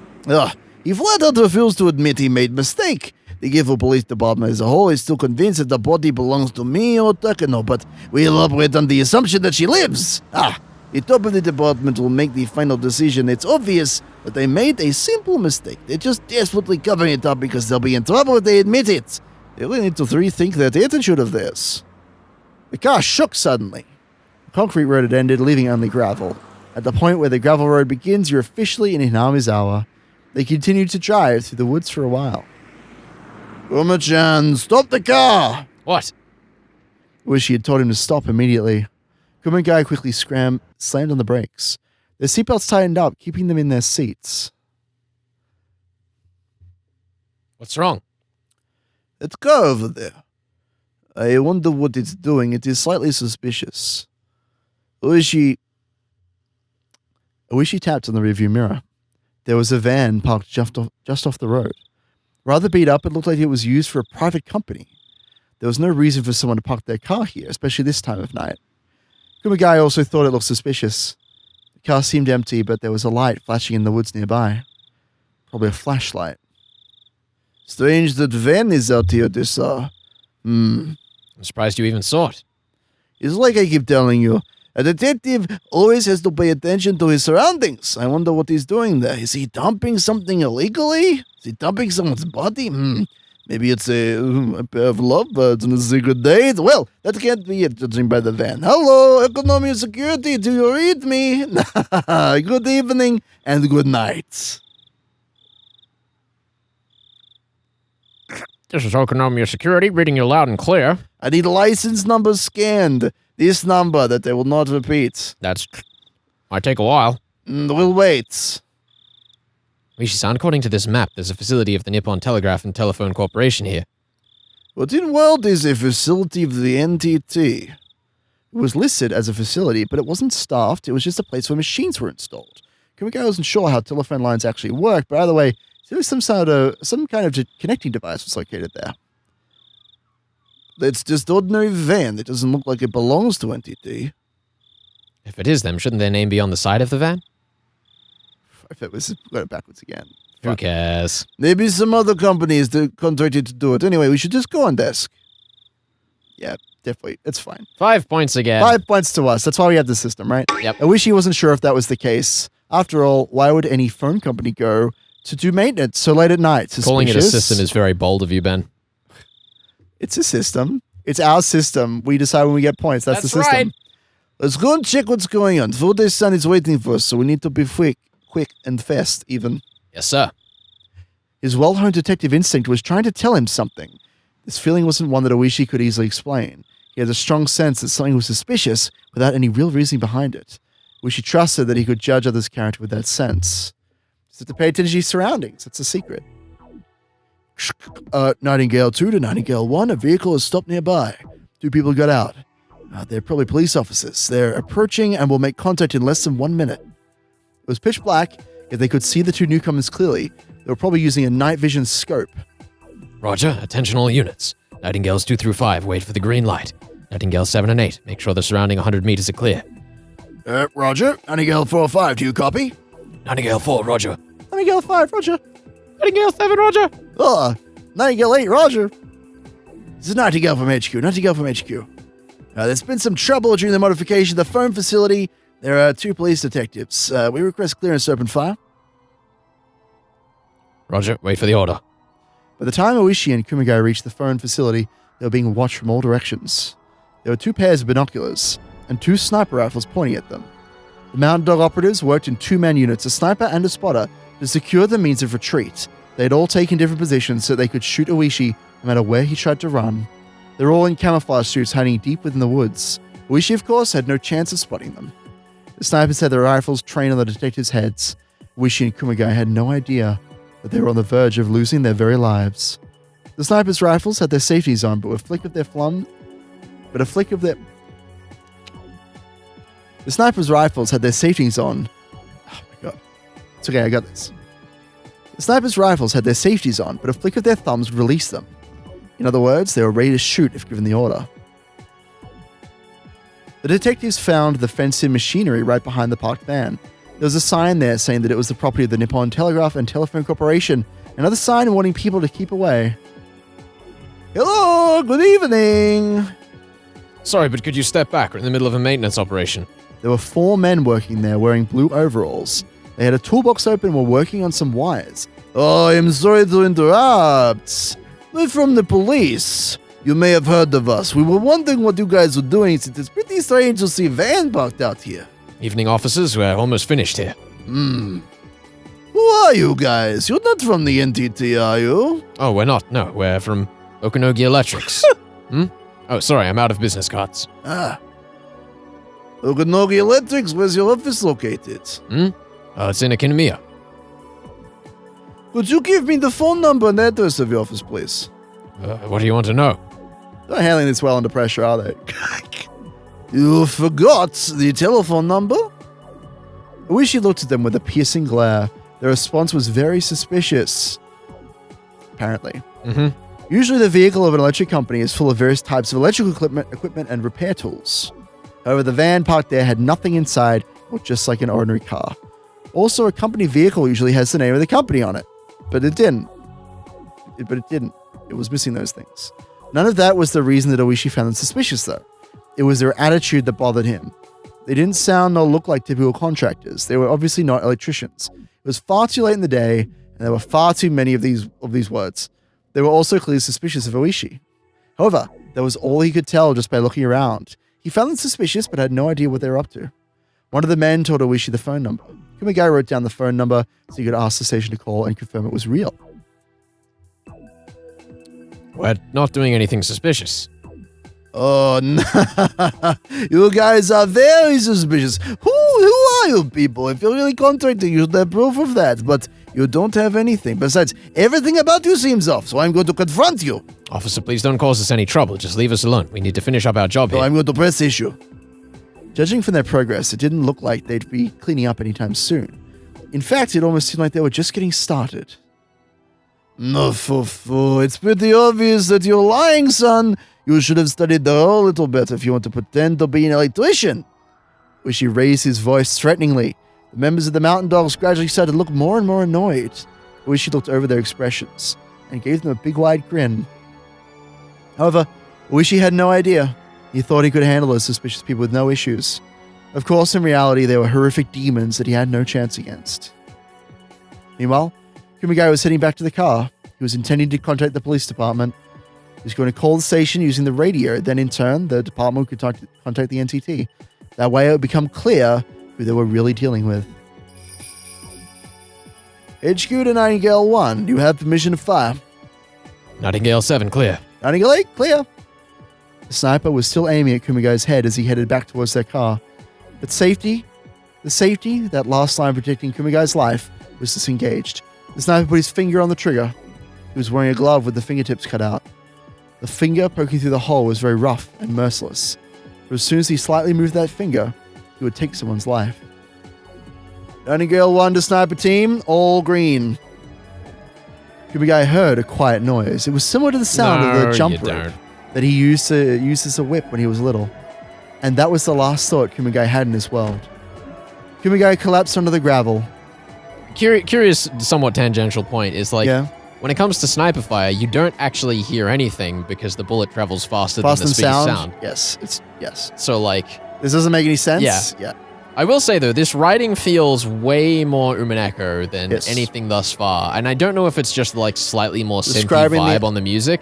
Yeah, I think that the way that they're setting up the action of this scene, it's like, I mean, when I was spoiling Maneko, but like a lot of this, like, and the gun looks like this, and they were holding it like that, and they realized that this was the moment when they have to make a decision, and like It's building kind of the tension. interesting to see the contrast between last chapter, which was just a you mean where it was literally just a mess, Yeah. and like, but then seeing it just immediately transition to a kind of glimpse at the future of Ryukishi's It's writing very is like very interesting. interesting. It's very interesting. Even this screen is like an Umaneko screen. Yeah. Of like, this is the moment where you feel the pain as Kumagai collapsed on the gravel. That was it. He didn't even twitch. No, not Kuma-chan. Well, he wouldn't make those noises No, because he he's dead. died instantly. Oh, no, it's... Oh, it's Oishi. Oh, it's Oishi. Oh, my chest. Oishi was lying on his back on the concrete after being shot in the chest. His lungs were filled with blood, which began to pour out of his mouth. Oishi only realized that he'd been shot when the world began to blur before his eyes, As his world keeled over, he saw a man in a work uniform leveling a gun at him, but it didn't matter anymore as he started drowning in his own blood. Damn. Yeah. I quite like that moment in the anime, actually. It's very, quick-paced. Quite like it. This is Okonomiya Security. We've scanned the license plate number. Detective Oishi? Oishi, please, come in. Huh? Did we lose the signal or something? Detective Oishi, please come in. He's not answering. Do you want to join me? Sure. Oishi-san wanted a plate number scanned. Whose car is it? It's just a villager's car. No one special. Who is it? Must be someone suspicious if Oishi-san is asking about them. Really seems like nobody out of the ordinary. No accidents, no tickets. He probably got pissed off after that car passed him or something. He can be a pretty stubborn guy sometimes. Weird. This is Nightingale. Both targets eliminated. Resuming the mission. Roger, be sure to dispose of their vehicle. Major, Nightingale just terminated 2 officers. They're resuming the mission. There it is. What is this? Get rid of that shit. Oh my goodness. That's Takano's bad guy outfit. Hooray, because that's exactly what she needed. Yeah. Fun fact, the colors on this outfit are the same as the inverse colors on Rena's outfit that we saw back in Arc 6. That's the thing. Wait. The colors that we see when we're watching from Cage's perspective, and she gets that color swap thing, that weird effect where all the colors invert or whatever. They're the same colors. She turns black with little green bits. Oh, it's the same right. kind of color scheme. Okay. As Takano has here. Anyway. Sweet dreams, Oishi-san. Too bad. He was getting so close to catching me. Can I get a cup of coffee? Evil coffee. Absolutely. This is getting complicated. There are still several officers at our house, and her friends are there as well. I must know that she's getting murdered tonight. Someone is leaking information. I think we should postpone the plan. We have to have her corpse by tomorrow. That's what's most convenient. We have to have her corpse by tomorrow. That's what's most convenient for the people in charge. We have to execute this mission tonight. Crucial part of this final mission was the death of Rika and what came after that. They couldn't just kill whenever they wanted. Doing it at the right time was vital. Maybe she's panicking at the dog's excessive security. No, it's not that information is being leaked. She's predicting it. She knew that Tomitaki was going to die, and she even knew how my body was going to be found. She's the queen. She's the genuine heir to the blood of Oyashiro-sama, her priestess, and the queen positioned at the top of Hinamizawa's supernatural phenomena. It's impossible to hide things from God. Assassinating Rika Furude won't be easy. A true opponent for my evil machinations. All right, Rika-chan. Let's see which of us deserves to inherit the legend of Oyashiro-sama. Your death will be the final curse of Oyashiro-sama, and it will mark the finale of this legendary village. When that happens, my plan will become the real curse. Damn. Takano's she's a bad lady. Mm-hmm. Nobody likes her. It was now past 10:40 p.m. Oh my god, it was past 8 p.m. Mion ordered some noodles for us. Oh my god, I'd love some noodles. Her treat. We'd also ordered some food for the 4 officers, and we all ate together. We were supposed to call it a night as soon as we talked to Oishi, but he's still not here. However, we all took it easy, assuming that they'd get here sooner or later. It's getting late. Once we get to Hinamizawa, there aren't that many places to get something to eat. I'm sure they're having a quick dinner before coming here. However, the 4 officers seemed anxious. They all had families, but Oishi didn't tell them how late they have to be out here. They're hoping that Oishi will bring other officers to relieve them so they can go home. They called the station, but all they said was that Oishi was on his way, and we should wait because he'll be here soon. That Oishi sure is late. I'm sure he's stuck in traffic. Still rush hour. Is it? At 8 p.m.? Yes. What the fuck, Japan? In rural Japan, Get your no traffic less. situation sorted. It is speed time. Goddamn, it's rush hour. Speed. Oh, it's falling apart in the studio, ladies and gentlemen. It is the speed hour. It's like we said earlier. She melted through the page. She is speed. What? It's like that one time we played Halo. It's gonna happen. I know. I'm gonna lapse into hysteria at this point for several minutes. It's still speed time. It is. My quip that I was trying to make is that It's rush hour in rural Japan. Yes, we There got at past 8 that. p.m. I wanted The to make collapse sure it happened was after clear. that, I wanted Ben. to make sure it was clear. Who's talking? Is it Sadako? These officers have been here since this afternoon, right? They must be tired by now. Uh, I know. It sucks they don't even know when they can go home. Should we patrol outside so they can get some rest? We can have Sadako set up some traps to prevent strangers from coming in here. That's a good plan. Good thinking, Shion-san. However, just think this is our house. We already have several traps set up around this place. Really? We should be careful when we're around here. With our stomachs full, the mood in the house would return to a light-hearted one. True, we shouldn't be so relaxed, but knowing that Oishi would be here shortly made us feel relieved. But he's so late. He said he'd be here in an hour. He said there was just one more chapter. And now there's been 5! Mion mentioned he might have gotten stuck in traffic, but I'm sure Oishi was considering that. That's why he told me it'd take him about an hour. And it had now been 1 hour since the time Oishi was supposed to get here. I want to believe that he's getting something to eat on the way, but I'm starting to get concerned.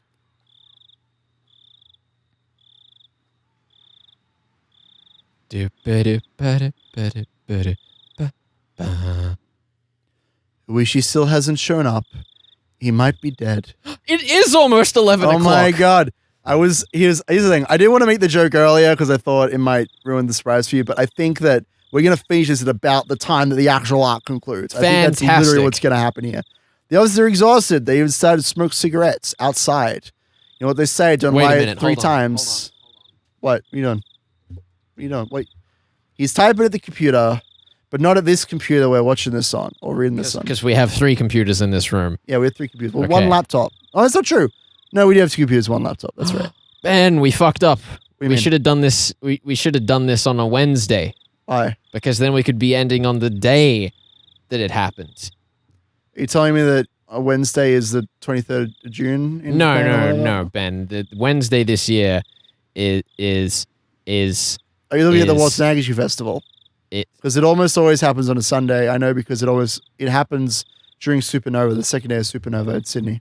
well That's what you're looking at. the 22nd of June this year is on a Monday, but the 22nd of June in 1983 Oh, was a Wednesday. you went all the way back into the analogs, into the archives. And what I'm saying is that if we had done this on a Wednesday, we could have ended at exactly the same time. There you go.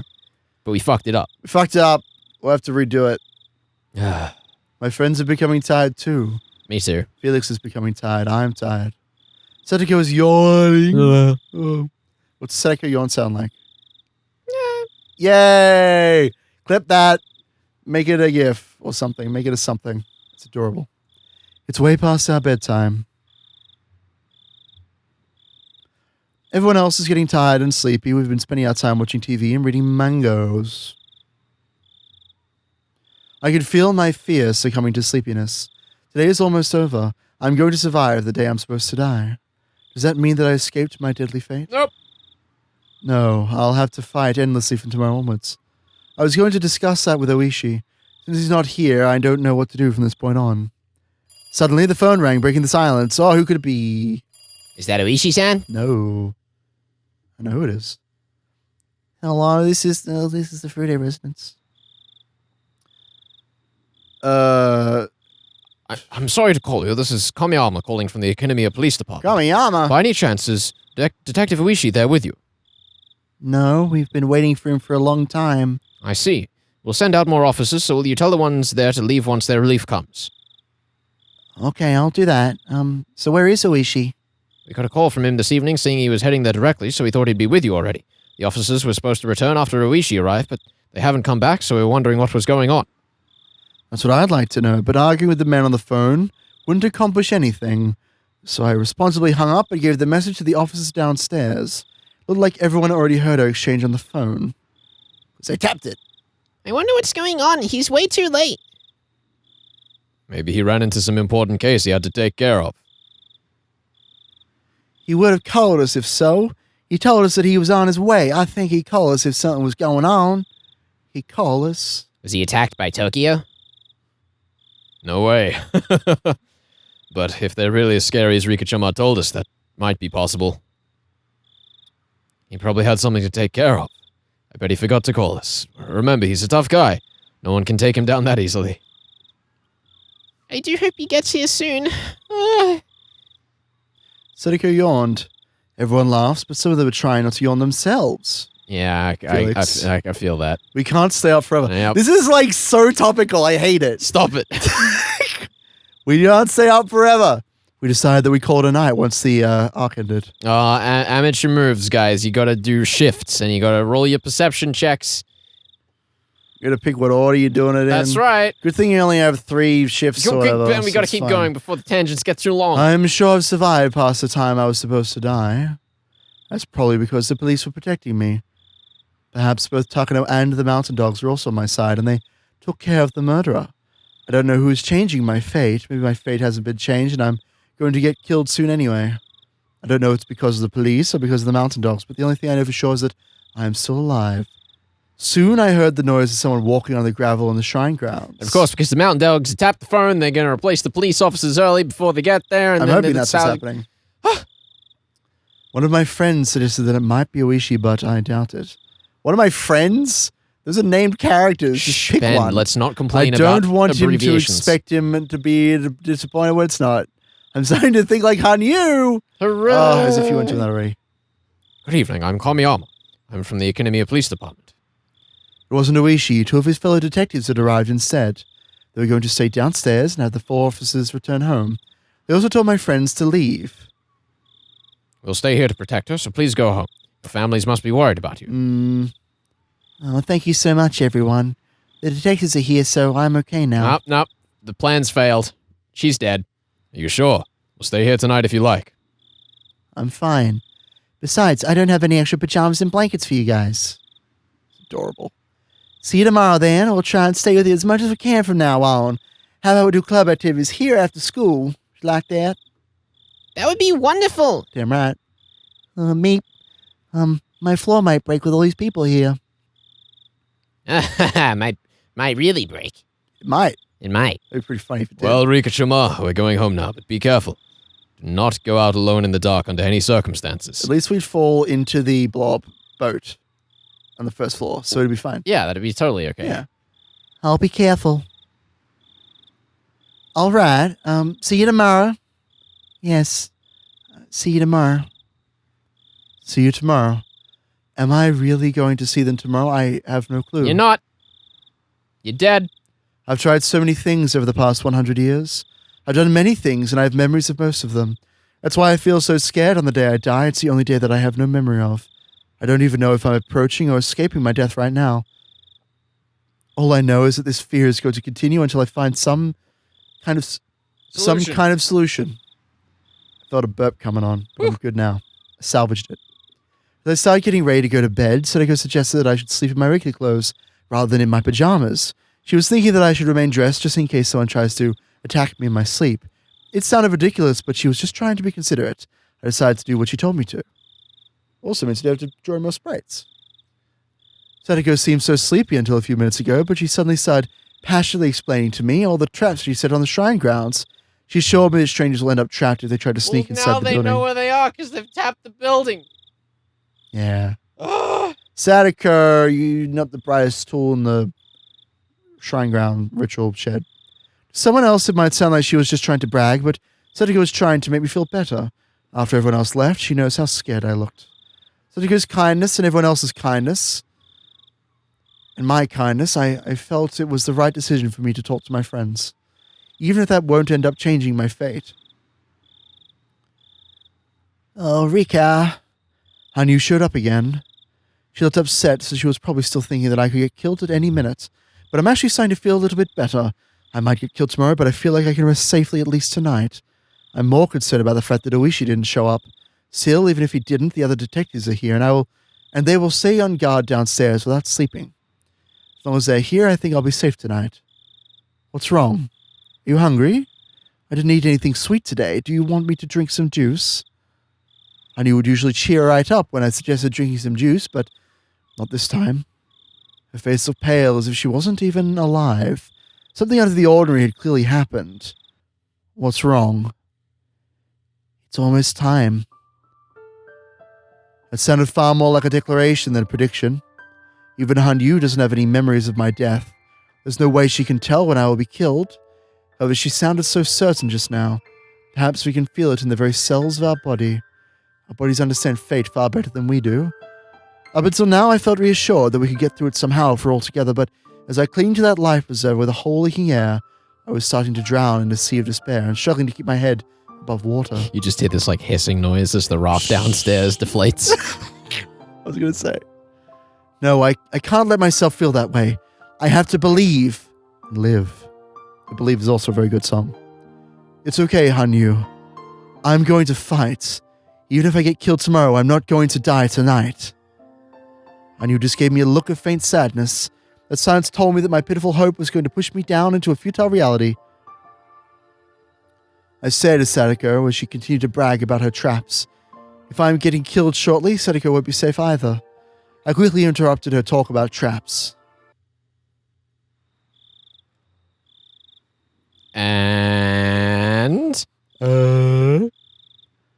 time was 1 a.m. We've overshot. Overshot. I guess we gotta pause for an hour and come back to recording. As it's hardly a big city, 1 a.m. in Hinamizawa is the middle of the night. The darkness here gets very deep. There was light leaking out from the first floor, where the two detectives sat on guard, but everything else was pitch black. Even the moonlight seemed indistinct. It's time.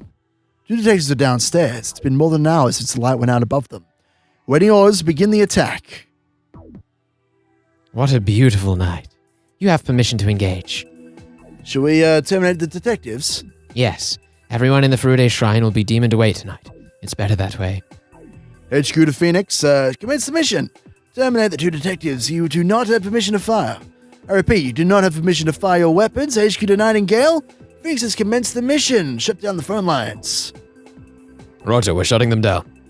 They had been working to disable the phone lines, just in case their target tried to contact the police during the attack. Their mission was what Oishi happened to bump into. I'm glad they clarified that. Let's begin. Phoenix 1 to all units. Be prepared when you enter. Terminate the two detectives on the first floor and the one companion on the second. Do not leave any evidence. Do not fire your weapons or use any gas. Use your tasers. Remember, they have guns. Do not let them fire. Come on, don't embarrass me, Okanogi. I'm just doing my job. Phoenix 7 and 8, advance forwards, backup team, secure the perimeter. Roger. We're heading in now. All right. Phoenix 8, don't talk over the top of me. Oh, line clear. The two men in uniform slowly approached the building. The mountain dog's uniform is grey, so it didn't blend in with their surroundings at all. However, it doesn't look as suspicious as real camouflage suits. Of course, they look suspicious enough creeping up the house like that anyway. Here we go. They could both see light leaking from the door and hear the voices of the detectives. Rika would typically use this sliding door to get inside. The door was locked, but the mountain dogs had obtained a spare key a long time ago. They put the key in the keyhole, but it wouldn't go in smoothly. It was certain they would make some kind of noise when they turned it. Detectives would notice them the minute they did that. They'd have to rush inside and defeat them in one swift burst. Phoenix's 7 and 8 glanced at each other. This is Phoenix 7. We've arrived at the target location. Waiting for your command. Takano here. Make it nice and clean. Go ahead. Roger, we're breaking in. Clack, clack. He turned the key in a hurry and opened the lock. By the time the detectives turned around, the door was already open. The two mountain dogs had stepped inside. They'd aimed their weapons at the detectives while the latter was still turning around. In a fight like that, the first 2 seconds, the most crucial moments. Ah! Oh! The detectives collapsed, making minimal noise. There were needles stuck in their bodies, and those needles were connected via wires to the attackers' guns. In other words, the weapons those two had weren't only guns, they were tasers. Yep. Instead of bullets, they're tasers. We know what tasers are, Ryukishi. They're non-lethal weapons, but the tasers have been modified. Well, that's pretty shitty. The two dogs started walking up the stairs as soon as they confirmed the detectives were dead. Oh. No longer breathing. But the next moment, they heard a loud noise above them. This is Phoenix 10! Our and her companion have noticed us! They just jumped out from the second floor window! They're running into the forests! Attention, Phoenix 4 and 5, they're heading your way. Capture them. Roger, let's go! Phoenix 4 spotted the two girls and started after them, but he suddenly stepped on something hard. Pow, pow, pow! With a cheap-sounding explosion, the area was filled with smoke. That was the trap that Sadako had set using firecrackers. They had proven to be a very fortunate idea. The mountain dogs dropped to the ground, assuming they were under fire. That gave Rika and Seiko a chance to escape. Who are they? Are they the organization from Tokyo you were talking about? I think so. Just run. We're dead if they catch us. What's going on? What was that noise? This is Phoenix 5. Someone was shooting at us. Ours escaped. We'll continue the pursuit. Shit, they were just some firecrackers. Damn it. It must be Sadako-chan's handiwork. He's pretty good. What? Oh, hurry up. Don't let them escape inside someone's house. This is Phoenix 18. I've spotted the target. I need some backup. They know this area very well. If we don't get them now, we'll definitely lose them. This wasn't a game of hide and seek. It was a game of tag. Several men in uniform were chasing after Rika and Sadako. They weren't idiots, so they didn't waste energy on a futile act of shouting, "Wait!" This was a quiet, deadly game of tag in the middle of the night. Shout to Umineko. Where are we going? Let's split up and try and shake them off. We'll meet at Mi's house. Her basement will be safe and we can contact the police from there. Sadako had no idea that Mion had a basement in her house, but she didn't have time to ask anything about it in her current circumstances. All she did was nod. Dang! The next moment, I felt my left foot catch on something and I fell down to the ground. I must have tripped on a rock or a piece of concrete. Rika! Get out of here, Sadako! You'll be killed! But Sadako wouldn't move on without me. She came back to lend me a hand. I stood up without her help, but this cost us too much time. One of the men had almost caught up with us. I didn't know what to do, but Sadako, upon seeing him, quickly reacted. Ah! What the? Ah! Sadako ran towards him and kicked him with all her might. Her foot had landed right in his face. I wish I had a camera. But there were two more of them right behind the first man. I could see them clearly now. They're the gardeners from that landscape company. They're wearing the same uniforms Okanoki's always wearing. They must be the mountain dogs. Now I'm certain that Takano is the culprit. And now that I know that, I can do something about it in the next world. But if I die now, will I lose my memory again? I can't die now. I need to survive so I can keep my memories. Sadako took something out of her pocket and threw it at them. It was something like sand and it blinded them. However, even that could only buy us a few seconds. Sadako tried to run, but she froze as soon as they aimed their weapons at us. The sun guns are only shaped like firearms. Sadako, not knowing that, thought they were real guns. They're just as deadly. Knowing that she'll be shot if she turned and ran, Sadako tried to attack them instead. Of course, there are three of them. Most would think it impossible to drive them off, but Sadako didn't think about that. She had a 100% chance of dying if she tried to run, and she might as well fight back because she might have a 1% chance, a miracle, of defeating them. Sadako is determined to save me, even at her own expense, but I can't stay in this world if it means losing Sadako. I'm dying anyway. I'd rather die for Sadako's sake than lose her. But another me was shouting in my mind. If I don't survive this, I'll lose this memory. If I die without keeping this life, and everything I've learned will all be wasted. Should I escape and leave Sadako behind? That's right, I should use this experience to my advantage in my next life. I should just let go of her in this world. No way. That really would make me a witch. But I know in my heart, there's no way I can win against these guys. I'm sure their backup will get here if we take our time to fight them. Should I fight them for her, or should I leave so I can confront my true enemy? A. Leave Sadako and keep my memories. Don't do it. B. Save Sadako Don't and make lose me my click. memories. Let's find out. Sadako! Sadako's bravery gives me courage. If I left her, I'd lose my motivation to defeat fate. I don't care if I lose my memories. It only took 100 years for me to get this information. I don't care if I had to spend another 100 years in this same June. I can't leave Sadako. Sadako, I'm fighting too. Rika, I told you to go. No fucking way, dude. We bros. We homies. I had noticed something. They're only aiming at Sadako. There must be a reason why they can't shoot me. So I stood in front of Sadako to protect her. Just as I expected, they put their guns down and prepared to take us out without weapons. You guys are the mountain dogs, so Takano's behind this? Yeah. I'm stupid. I know who you are, but I chose not to run. I'm not going to run. Even if you're going to kill me now, someone once told me that fate can be destroyed as easily as a piece of paper. They must think this is my final speech. They let me talk until I was finished. You people are pathetic. That's why you'll never kill me. The next moment, one of them dropped to the ground. Keiji, run towards them and kick them from behind! I would call this a Deus Ex Machina, but I don't know if Keiichi deserves the title of Deus. Definitely not. I don't. I mean, you can figure out what's happened instead of going back to their homes. They stuck around. Of course. Because they're the best. Keiichi ran towards him and kicked him from behind. Keiichi kicked him right in the small of his back, and the dog was squirming on the ground. The other two tried to retaliate, but they were too late. Yo, it's the club! Leon grabbed one of the guy's arms from behind and flipped him down to the ground. Must be some kind of martial art. I've seen something like that in an action movie before. Renner showed up in exactly that pose. Renner tried to push the main dog down with all his strength, but that wasn't enough to take him out. He tried to aim his gun at Renner, but she had already done what she was supposed to do. All she needed to do was get his attention, the gigantic dinosaur hands. Shion had snuck up behind him and she fired her stun gun into his neck. Nice. The stun gun made a snapping noise and the dog fell down to the ground with the rest of his comrades. Wow. Guess I told me this was illegally modified. It works pretty well. Shion, hit this guy too. Get on! Are you guys okay? That was close. You ran so fast it took us a lot of time to catch up. I'm really glad we stuck around. We were waiting out here in case anything happened. You mean you stayed out here without going back home? Yep. I saw someone look suspicious standing at the shrine when we were leaving. I'm really surprised you saw him in this darkness. Neither lies nor camouflage work on you, huh?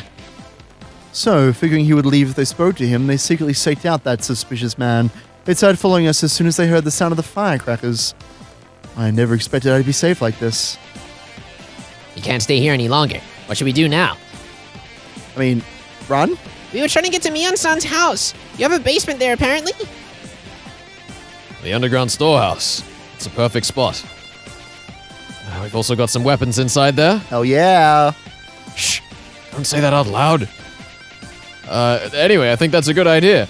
There's several secret passages in there so we can get the drop on them.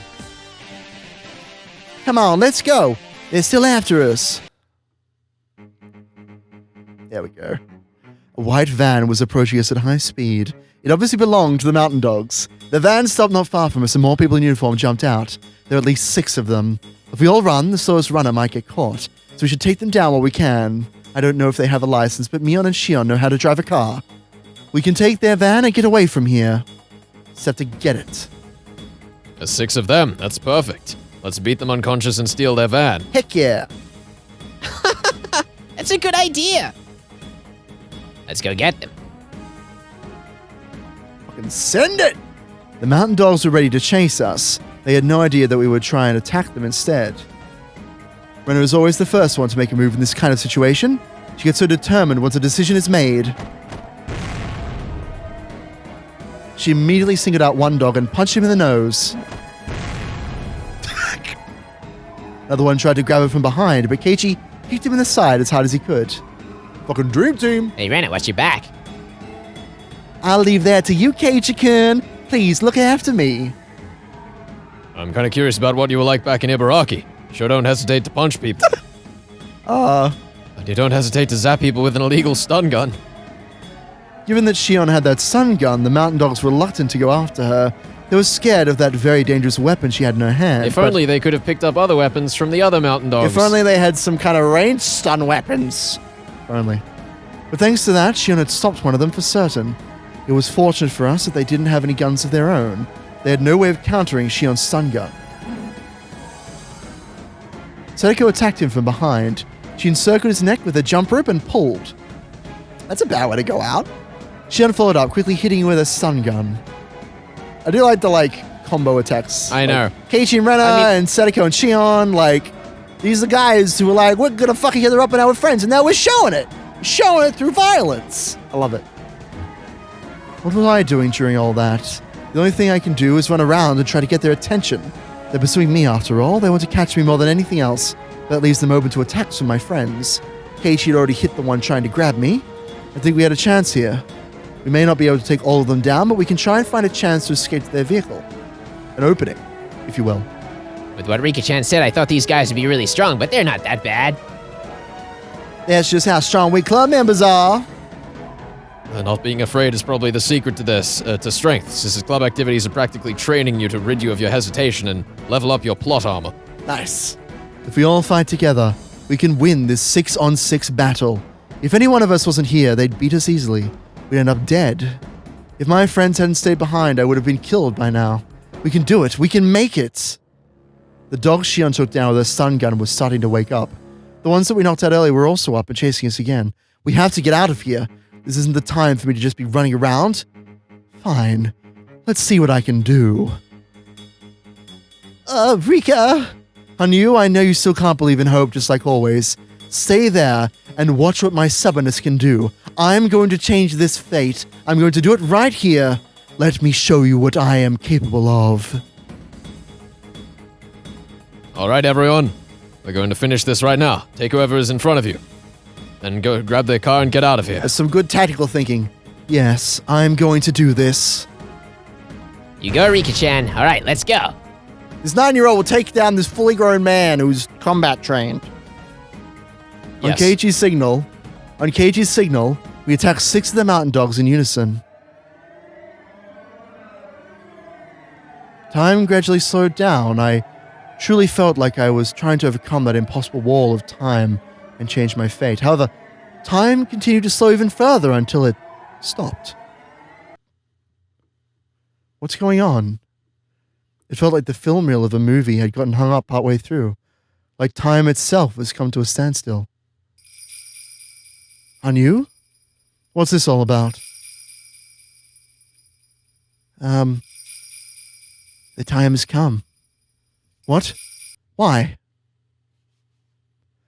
Wearing a sad expression, Hanyu pointed at Keiichi. I finally noticed something. All my friends had noticed already, except for Keiichi. Keiichi, what's that floating in front of your chest? What do you mean, huh? What is this? Time had stopped. Just when Keiichi was about to hit his opponent, he then realized that something was floating in front of his heart. It was a metallic silver cone. That was the first thing I could think of. No. Kei-chan. What the hell is this? Is this a bullet? It's exactly what it was. The bullet had stopped about 15 centimeters away from Keiichi's chest, just before it would enter his body. That's right. Once time starts moving again, it will slam into his chest. In other words, it's too late. Keiichi will immediately die when time starts up again. Who shot it? Those guys didn't have any guns. Look, over there by the van. I think it was Sadako. We get points for that, right? Yeah, we do. 5 points. Sadako couldn't point at the van. Time had completely stopped after all. We could see another person standing near the van. There had actually been 7 people inside, not 6. That 7th person was the one who fired the bullet. I get it, because Hanyu's the 9th person. 7th person. We hadn't seen her at all. That person is someone who we all know very well. It's Takano. What? She's here to personally murder the club. Okay, then? Yeah, dog. Oh, all right. I'm on board. I'm ready. Here we go. I'm strapped in. I told you to get your villain voice ready. I wasn't expecting it to happen like this. This is great. Let's go. This is the finale of Higurashi, dude. It's Takano-san. She shot the gun? I don't know. She shot Keiichi-kun. In the frozen world, Takano was smiling, still aiming her gun at Keiichi. Takano had been watching us in the van this whole time. She came out and fired her gun, knowing that we hadn't seen her at all. Oh, I see. I get it now, so Takano-san was the bad guy all along. What are we going to do? Kei-chan, can't you try and twist your body to avoid the bullet? Don't be stupid. Time is totally stopped. I can't move at all. Then try moving right as soon as time starts again. That might make a difference. Everyone was desperate to save Keiichi, however, no matter how hard we thought, we couldn't come up with any ideas to save him from the bullet. Some kind of certain death. I get it. We were so desperate that Keiichi started to laugh. I really don't know what's going on, but there's nothing that can be done. I'm dead the minute time starts moving again. Even if I don't die, I won't be of any help to you guys anymore. So listen, just give up on me. You only need to think about taking these guys down and getting inside of that van. That's so in line with the ending of Watanagashi, how he's just like, well, I'm dead. Guess that's it for me. Good luck, guys. Like, I love it. I love it. Never. You can't die. I don't want to lose you. Hanyu, are you telling me that this is my fate? Are you saying there's no way to overcome this? It's okay, Rika. You won't remember this. You won't. No. No, Kei-chan is not going to die. Stop it, Mi-chan. Let's concentrate on taking them down. I'm sure Keiichi wouldn't want to spend time turning back to him as he falls. That's exactly how I feel, Rena. Guys, take care of Rika-chan. Get out of here and contact Coach. They probably killed Oishi-san. That's why he never showed up. Listen, promise you'll all survive. Promise me. Keiichi. Rika-chan, I'm sorry. I'm the one who told you we could change destiny. But I'm gonna have to retire now. Oh.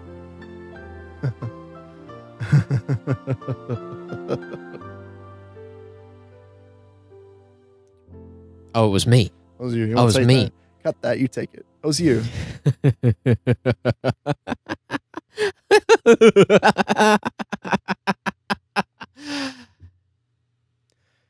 It sounded just like Takano's regular laughter, but it was the scariest noise I'd ever heard. Are you ready to let go of your life now? There we go. Takano. Surely. Who is it? We don't know. Just do it at the same time, Ben. We have the power. Okay, 3, 2, 1. Takano-san, we haven't lost just yet. Done watching your life flash before your eyes? It was sloppy, but it's late. The silence suddenly ended and the clamor of reality returned. An explosive sound that hit Keiichi straight in the chest. I watched Keiichi collapse right in front of me. He fell down on his back while his blood splattered everywhere, and after that he stopped moving. There's no way any of us weren't shocked by that. We tried to take down the foes in front of us, but more came from behind. We tried to struggle as best we could, but there was no way we could win against all those adults. I did my best to fight them off, but they pulled my hair and picked me up as if I weighed nothing. I heard everyone's desperate screams of resistance, the comforting and courageous unity we showed right before Keiichi was shot shattered like glass. The debris of that glass lay sadly on the ground. Takano's annoying laughter was still echoing inside my ears. Takano to HQ, I have taken care of it. I need what I told you before. I also need someone to clean up the bodies. Send me 5 bags and some water to clean up the area. Understand? 5 bags! She needs 5 bags. My body froze up, but time did not. Takano, laughing, pointed her gun at Mion's head. Hey, you're kidding me. I've always wanted to see the tattoo on your back. I'm going to take a peek at it later. Gross. Sure, have a look if you want. It's nothing special. Oh, you don't think I'll find it interesting? Stop. Stop, don't shoot her. Oh my god. What? Rena! 2 points. 3 points. Stop, 3 don't points. shoot her. Stop, don't do it. God damn it. Takano shook her head in response to Rena's scream. I have to kill her. She's the leader of your club, so she has to go first. But Keiichi went first. No, stop. Damn. Ow. There was a dull noise followed by Mion's body twitching. We all tried to break free from the men restraining us as Takano calmly shot Mio. However, they were too strong and all we could do was squirm like insects. Takano was enjoying watching us struggle. She then stepped towards Sadako, but Shion started screaming curses at her. My. You want to be shot before her? You could have stayed alive for a few more seconds if you were nice and quiet. Stop it, Shion-san! Don't agitate her like that! I know why she's doing that. Shion wants to protect Sadako for as long as she can. She's trying to do what Satoshi told her to. Takano didn't care one whit for Shion's feelings. Stepping over Keiichi's body, she approached Shion. I get it now. You killed Satoshi-kun, didn't you? Isn't that the truth? Sorry, I don't like giving out secrets, so I'm not telling. What a nerd. Wow. Rip, Shion. If only the rest of the arc could have followed Takano's lead. What do you mean? By being snappy? Or in what respect? I'm just gonna leave that. Oh, the line Just gonna about leave that. secrets. Oh, I get you. I'm with you. Shion's body twitched. It had followed the dull sound of another gunshot. Just two dull sounds had stolen away the lively Sonozaki sisters. It didn't add up. I started shaking from fear when it hit me. Just how easily Takano can take away lives. Is that amusing for you to take away innocent lives? You monster! Oh, so you want to die next? You're going to be the last one if you stayed quiet. Keiichi, Mion, and Shion died. The oldest one of us left was Rena. Rena didn't want to see Sadako and me die before she did. Wow, greedy. I was going to say, kind of selfish in a way. So you were the culprit behind the series of mysterious deaths in Namazawa. You think you're Shiro-sama's proxy or something? Dumb as heck. I'm not a proxy. I'm handing out divine punishment. It's too bad you're not going to see it. Soon enough, Oyashiro-sama's wrath is going to destroy the whole village. But I'm the one who's going to make that happen. It's my curse. Yes, I'm going to become Oyashiro-sama. I'm going to become something more than human. You'll never understand how I feel. You'll never understand how wonderful it is to become a god. Go, Rena, go! I don't think that's possible. No matter how much you try to become Oshiro-sama, it won't work. It's just a game for you. You'll never become Oshiro-sama. I will. The process has already begun.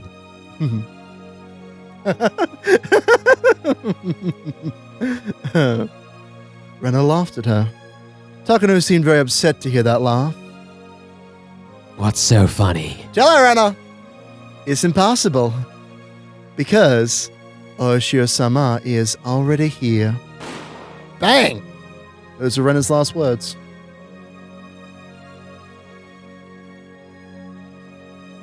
Well, it's your turn now, Satoko-chan. I don't really care if you live or die, but you're a living research sample. Tokyo has a bounty on capturing you alive. But it's not very much. My share would run out with just a trip to Europe. If I capture you alive, nothing good will happen to you anyway. But you get They'll to go to probably Europe. Open up your skull and probe through your brain while you're still alive. Besides, I was your friend. I think it might be kinder to shoot you dead right here. Which would you prefer? I can't decide that. Sadako shouted back at her. Her eyes were full of tears. Let's do a quiz then. Which one is green? Broccoli or cauliflower? You bitch. No, it's broccoli. Yay! Oh. Bang. As soon as I heard that same dull sound, Sadako stopped moving. Takano smiled and said, Good girl. to what used to be Sadako. Oh, this really is such a lovely and wonderful and beautiful night. Don't you agree? So, you're going to kill me too? Yes, I will kill you. The corpse of the Queen Carrier is the key to this mission. You're going to become an ugly political tool far away in Tokyo, and then the legend of Onigafuchi will finally come to an end. I know how you're planning to kill me. Oh, you do? Let's hear it.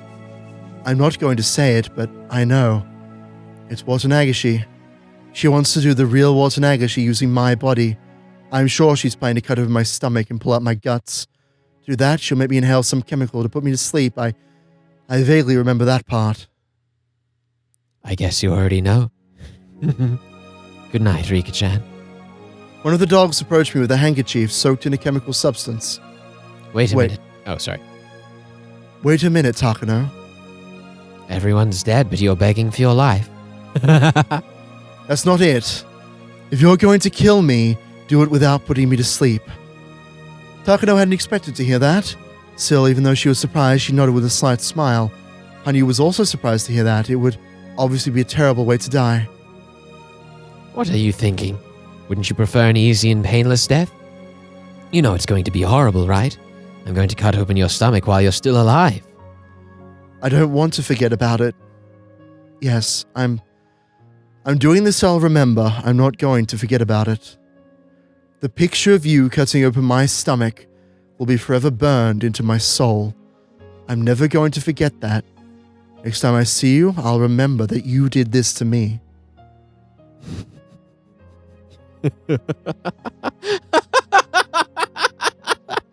What are you cooking up in your little head? I guess you're smarter than the other kids. At least you'd get to have a chance to scream for your life. I'm not going to let you do that, though. They forced something other than the handkerchief inside of my mouth. It was a gag. With that in, I couldn't close my mouth, leading my saliva to start overflowing. Soon, another van arrived. More mountain dogs came out of it. They had probably come to get rid of the bodies. They grabbed the corpses of my friend and stuffed them into body bags. After that, they sprayed a bunch of water on the ground to clean up the blood. They asked Takano how many shots she fired and started looking around for the bullets. They were erasing all the evidence. By the time the night was over, there'd be no more proof left. They pulled my hands behind my back and bound them with handcuffs. My ankles were tied up too. They also tied my ankles and my wrists together. My body was bent like a shrimp and I was no longer able to walk. My mouth was covered so I couldn't even talk. I couldn't move, talk, or express myself in any other way. They had taken away everything that made me human. Therefore, I wasn't human anymore. I was just a toy named Rika, a toy to give Takano joy. The car started moving. It seemed like we were going back to where we came, but I didn't care anymore. As the time of my death approached, some of my forgotten memories came back to me. That's right. I was killed like this so many times. Every time I repeated my life, Takano got pleasure out of killing me. Some boy rubbed my head. Were they trying to comfort me? I believe that's a spelling error on somebody, Ben. I know, but I figured I'd just go with it. God damn it. I shook my head to try and refuse. They laughed at me as I did so. Rika. Hanyu showed up. She couldn't hold back her devastated tears. Again. It didn't work. It didn't work again. Again. When I saw Hanyu's painful tears, I was convinced I was wrong. Hanyu is not just a bystander. She's just too scared to face reality because she can't stand the pain anymore. Hanyu wants a happy future too, but her hopes were betrayed countless times and she was hurt far too much. For some reason, seeing her sorrowful expression calmed me down. Perhaps Hanyu was crying in my place. It's okay, Hanyu. We did what we could. We worked very hard. We were getting close to changing our fate for real. It still didn't work out, but for some reason, I feel satisfied. I've never fought this hard in my life. I've never learned so many things because I could repeat my life endlessly. I've been taking each one for granted. But everyone else is taking their lives seriously. I wasn't learning anything because I wasn't doing that. But I finally understand. I learned something from this life and I put all my effort into it. So, I'm sad that I didn't make it, but I feel satisfied just the same. It's a strange kind of satisfaction. I wonder how many of these memories I can keep. I get the sense that I'm going to lose my memory this evening. If that's the case, I will lose my memory of seeing Takano's face. I finally found out that Takano is the mastermind. Am I going to repeat the same world again, not knowing the truth? She killed my friends as if she were merely killing some bugs. I don't want to forget that. No matter how hard my death will be, I need to remember Takano's face. And you, I'm not going to give up. I don't care. If I can't recall this memory, I'll continue to live my life. I don't care if I can only live in this June, and that eventually I will only be able to go back to the night of Watanagashi. If that's my life, so be it. I'm not going to forget either. If you don't remember, I'll tell you the truth.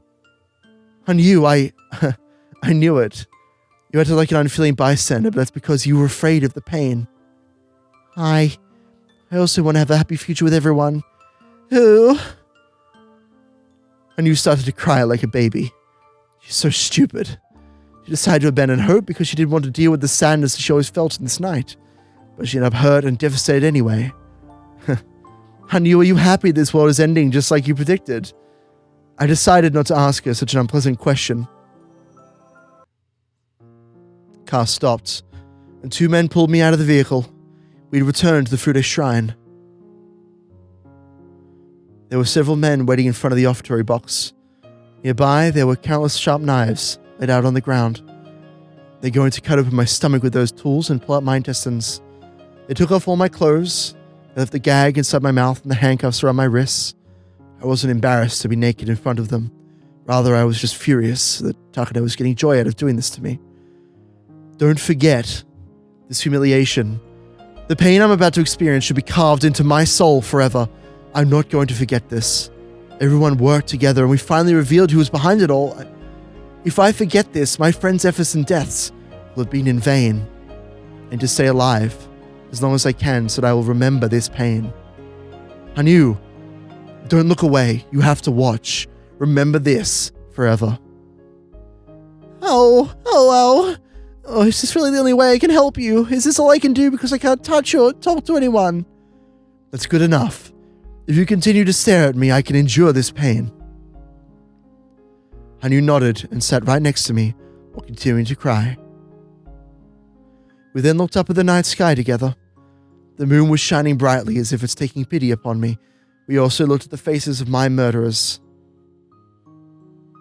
That beautiful moon was gradually stained red. It's getting cold. Darker. It's so painful. I'm consumed with the fear of not being able to do anything about this, but Hanyu is right next to me. It gives me comfort. It's not just Hanyu either. Everyone is here with me. Everyone is there watching me so I can stand this torture. That's why it wasn't painful. I didn't struggle. I didn't care about Takano's crazed laughter. It was such a wonderful world. We didn't overcome this fate, but I have no regrets. Of course, I'm still sad. I'm disappointed, but my future was right in front of my eyes. My hand could almost reach it. Even so, we did what we could. I have no choice but to be proud of myself. Keiichi voiced his disagreement. He still felt that we could have done more. We were almost there. We almost defeated this fate. We didn't win, but not because our enemies were strong. We didn't win because we didn't try hard enough. Yet all of you worked so hard together. I was watching. I saw the whole thing. It wasn't enough. If we'd had a will strong enough to overcome this fate, we should have created a miracle. That's right. A miracle will happen if everybody believes in it. Sadako, Rika-chama, and everyone else worked so hard. I'm sorry, Rika. You were brave enough to ask us for help, but I couldn't save you. Sadako held my shoulder, and she cried. It's true. Everyone worked so hard, but it still didn't work out. Thank you. Thank you all so much. I'm going to die again, but I've never felt so good about it. I've learned so many things in this world. Rika-chan, I know why the miracle didn't happen in this world. Rena spoke gently, but she wasn't smiling at all. Hey, did everyone really believe that we could create a miracle? If you're hoping for a future, but not everyone believes in it, then a miracle won't happen. What are you saying, Rena? We were all united. No one had doubts we could overcome this fate. Right, Mion? Yeah, he's right, Rena. Everyone thought we could overcome it. Everyone believed that we could. That's quite true. Even Rika believed in it. She finally believed that with our help she could change her destiny. But was that everyone? I believed in it too, but I think there was someone who didn't believe. Who is that? We have to point fingers? What? Who can it be? Hey, you. Rena turned to Hanyu and asked her a question. Did you believe? Did you believe that we could overcome this fate? How? Even if you can't talk to us or touch us, you can still believe. If you believed in us, the miracle would have happened. Oh, would something really have changed if I believed? Oh, I'm a powerless existence. I can't do anything. All I can do is watch and accept. You're saying that I could have made a miracle happen just by believing? Yeah, you could have. Keiichi stated it clearly. He wasn't trying to blame her, he was just stating the truth. That's right. There were 6 of us, and there were 7 of them. If you believed along with us, we would have numbered 7 souls. the miracle could have happened. You don't make miracles happen by touching something or saying something. You make them happen by believing. I knew I'd realized that this ending wasn't caused by fate. It's because she didn't believe. In other words, this happened because she was so weak as to accept this fate. She started crying again, pitifully, like a nerd. We don't even know your name, but you still need to be brave enough to fight this fear and pain. You need to have the courage to defeat fate. If you believed, we'd be moving on to a bright future. If you refuse to believe in it is the sole reason we couldn't reach it, then the responsibility is yours. Damn. Fucking roasted! Renner's savage! It was hard to believe Renner could say something so harsh. It was hard harsh. to believe Renner could say something so harsh. Her words were piercing Hanyu's heart. But those words were necessary for me and for her. Only faith can create a miracle. That sounds like something you might hear in a fairy tale. Or in a Higurashi novel. Oh. It's not easy to put into action. People suspect others. They don't trust others. It's easier to not have hope. It's so difficult to believe. That's why faith can make miracles happen. Don't you realize that I can't even touch people? Don't you realize that I can't even speak to them? You still think I can make a miracle happen just by believing in something? Listen, you're talking to me right now. I've never talked to you before, but I always knew you were there. I was always thinking about how I could communicate with you. I always knew you were watching when we were all having fun hanging out together. But, even if I want to be involved, you guys can't see me or hear my voice or anything. You'll think that I'm a monster or something. Oh, I don't want people to think of me as a monster.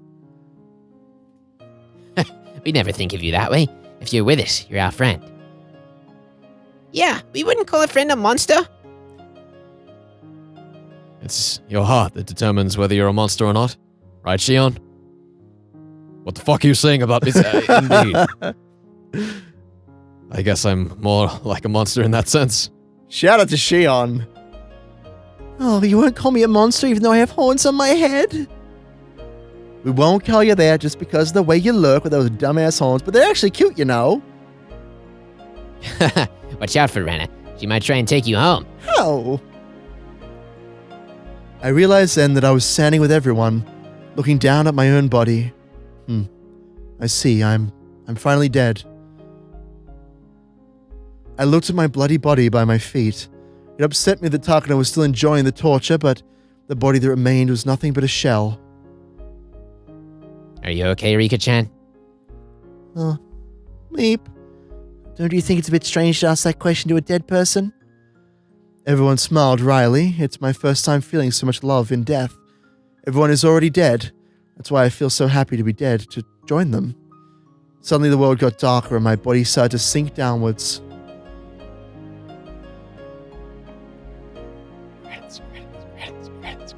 I don't think we're done here, dude.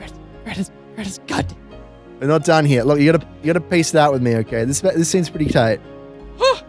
I could feel myself disappearing. We gotta, prep ourselves for the next arc. I still had the sensation of my friend's hands on mine. Let's go. Everyone. Let's go. You're also one of us. Come on, stop crying. And let's go. My vision had gone dark, but somehow I could still see, and offered a hand to Hanyu, and Hanyu slowly took it. Damn it. 1 point for us. 1 point for us. Just one.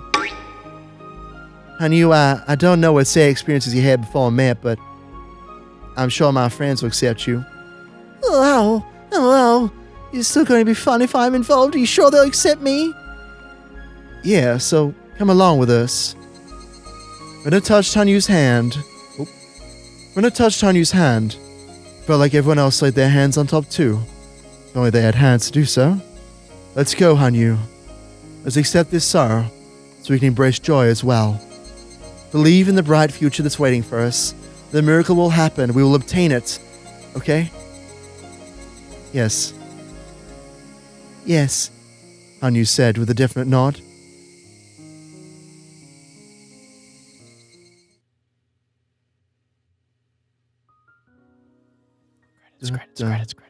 Credits. Da, da, da, da, da. Credits. Da, da, da, da, da, da, da, da, da, da. What's outside of the well? Is it something worth fighting for? What's outside of the well? Is it something worth getting hurt for? What's outside of the well? I'm going to fight and get hurt in order to find that out. I'm sure what's waiting is a beautiful world, even if I get to the bottom of the well. Again, the key to the new world is my willingness to get out of here. Even if I can get out or not, I will eventually get to that new world. And the next arc opens with 400 years later. Higurashi When They Cry, Chapter 7 Minigurashi Stuff Credits. And that's Liv. Plan. Shout out to BT. He's a good boy. Oh. You know. Oh my god. We've done it. I don't think we're even done here. It's 20 to 12 a.m. here. God. Yeah, it's been a journey. It's been 12 and a quarter hours, Ben. Fucking hell. I mean, look, that's why they call us the completionists. We couldn't come with a fuck it. God damn. Oh, God. I don't know if this is even it, dude. I think there might be some epilogue stuff, so be prepared. Damn. I don't know. Any thoughts, feelings? I like the ending. Like Yeah. that particular tie-up scene at the end was Very good. pretty strong. I liked it. I think that everything after when they're like, let's go in and kill Rika finally is like fine. Yeah. But the build-up is way, way too long. It's the same as Totally. the Sadako, like, we had the same Sadako, but at least they're like concrete goals. Ugh. Minigurashi, you have some problems. Also, I think, God, I shouldn't say this, but I think I prefer the anime version of the, like, fight, the death scene. Of, Yeah, like, the yeah. club getting murdered. Because they get killed, like, pretty quickly after each other, and the way that it's framed, it's not that, like, Keiichi gets shot and then everyone gets captured. It's that Keiichi gets shot and then they start running, and then one after the other they get captured. So like Mion and Shion stay behind, and Rena stays behind. They're all trying to like buy time for Rika to get away. I think I like that much better as a device. Also, in the shot where Keiichi is like dying on the ground, you literally see like the ground, like the dirt starting to like cover up his face as he like breathes his last breath. I don't know. I don't know. I feel like I might enjoy the anime version of that particular sequence a bit better. But I love the wrap up. I love the like Rika saying, I'm going to face the pain. I'm going to face the torture and try and remember this for next time. And then everyone's like, we're going to bring Han Yu in because everybody's going to be here. And that means you too, you dumb ghost. Get in here. Emergency Manual 1. If the existence of a terminal patient, L5, is confirmed, the Institute Director must resolve the situation before the L5 begins engaging in antisocial behavior. However, they must ensure that the secret remains hidden. To that end, the Director may also request assistance from the Secrecy Preservation Unit. As for the SPU, they may request permission to fire from the ID if necessary. All efforts should be made to secure the L5 subject as alive,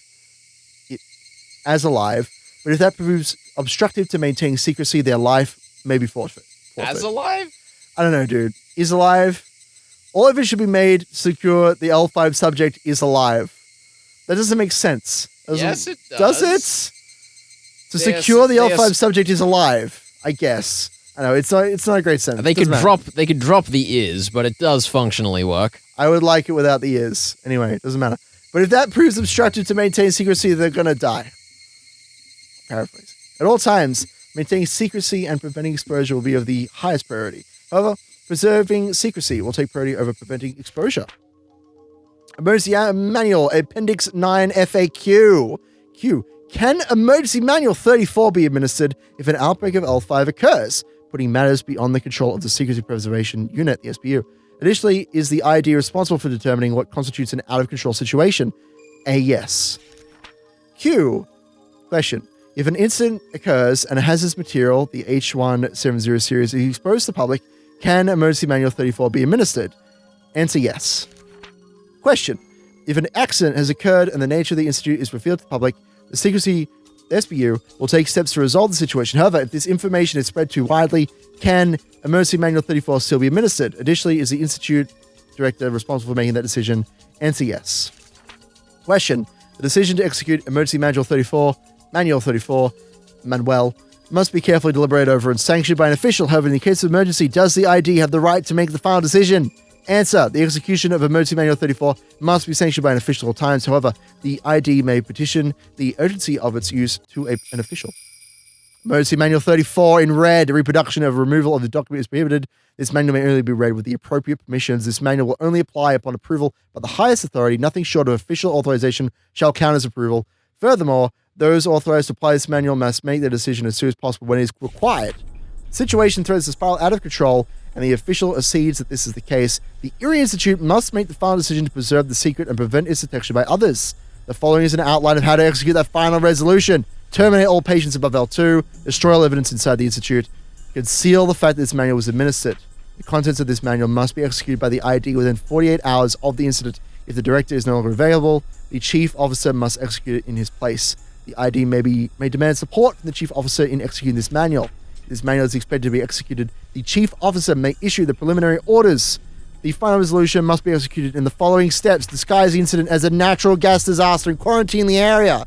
The quarantine unit must disguise themselves as police and isolate the Hinamizawa region from the outside world. The official explanation must be that there is a gas disaster within the village. The equipment for the operation will be stored at a vacant lot where Yaguchi Quarry used to be. The equipment must undergo routine maintenance. In the event of an external breach or internal escape, if they do not respond to notice of the gas disaster or orders to evacuate, use of firearms is authorized. The approval to use firearms is given by the chief of the Secrecy Preservation Unit to the chief of the Traffic Blockade Unit. Shutting down communications. The Communication Sabotage Unit must ensure that all forms of communication, including radio, have been disabled in the area. They must take care not to fall into suspicion, and the communications must be disrupted for a minimum amount of time. The facility belonging to the telephone company is inside of the traffic blockade, so any civilians inside may be shot and killed, terminated. The chief of secrecy, the SBU, may give permission to use lethal force to the chief of the Communications Sabotage Unit. Assembling the infected carriers. The Secrecy Preservation Unit must assemble the infected populace in the Inamazar Regional Disaster Shelter. Prepare the enclosed documents for gathering procedures. Upon assembly, the unit must count the number of infected and confirm that everyone is present. Be sure to not allow the infected to expose the true nature of the gas disaster. Additionally, the infected must not be allowed to bring any large personal belongings with them. However, they may take their valuables, including bank books and cash. Infected who refuse to assemble may be shot, but the chief of the SBU must carefully consider the decision to do so. Terminating the infected. Once they are assembled, this SBU must terminate all the infected. Before that point, care must be taken to ensure that they are not suspicious of the story of the gas disaster. Be sure that they are treated as humanely as possible. If any problems occur, the unit has approval to fire their weapons. The chief of the SBU must also make that decision. Bodies with gunshot wounds should not be placed together with those that have been poisoned. Concealment of the Institute. The Institute Concealment Unit must collect all of the classified items, refer to the 193 items in the appendix, in the Institute in order to suppress the evidence. Refer to the appendix for more detailed instructions. The research staff of the Institute must assist with the operation. This unit must exercise extreme caution as they will be handling a number of toxic substances. Strict quarantine must be maintained of the concealment block.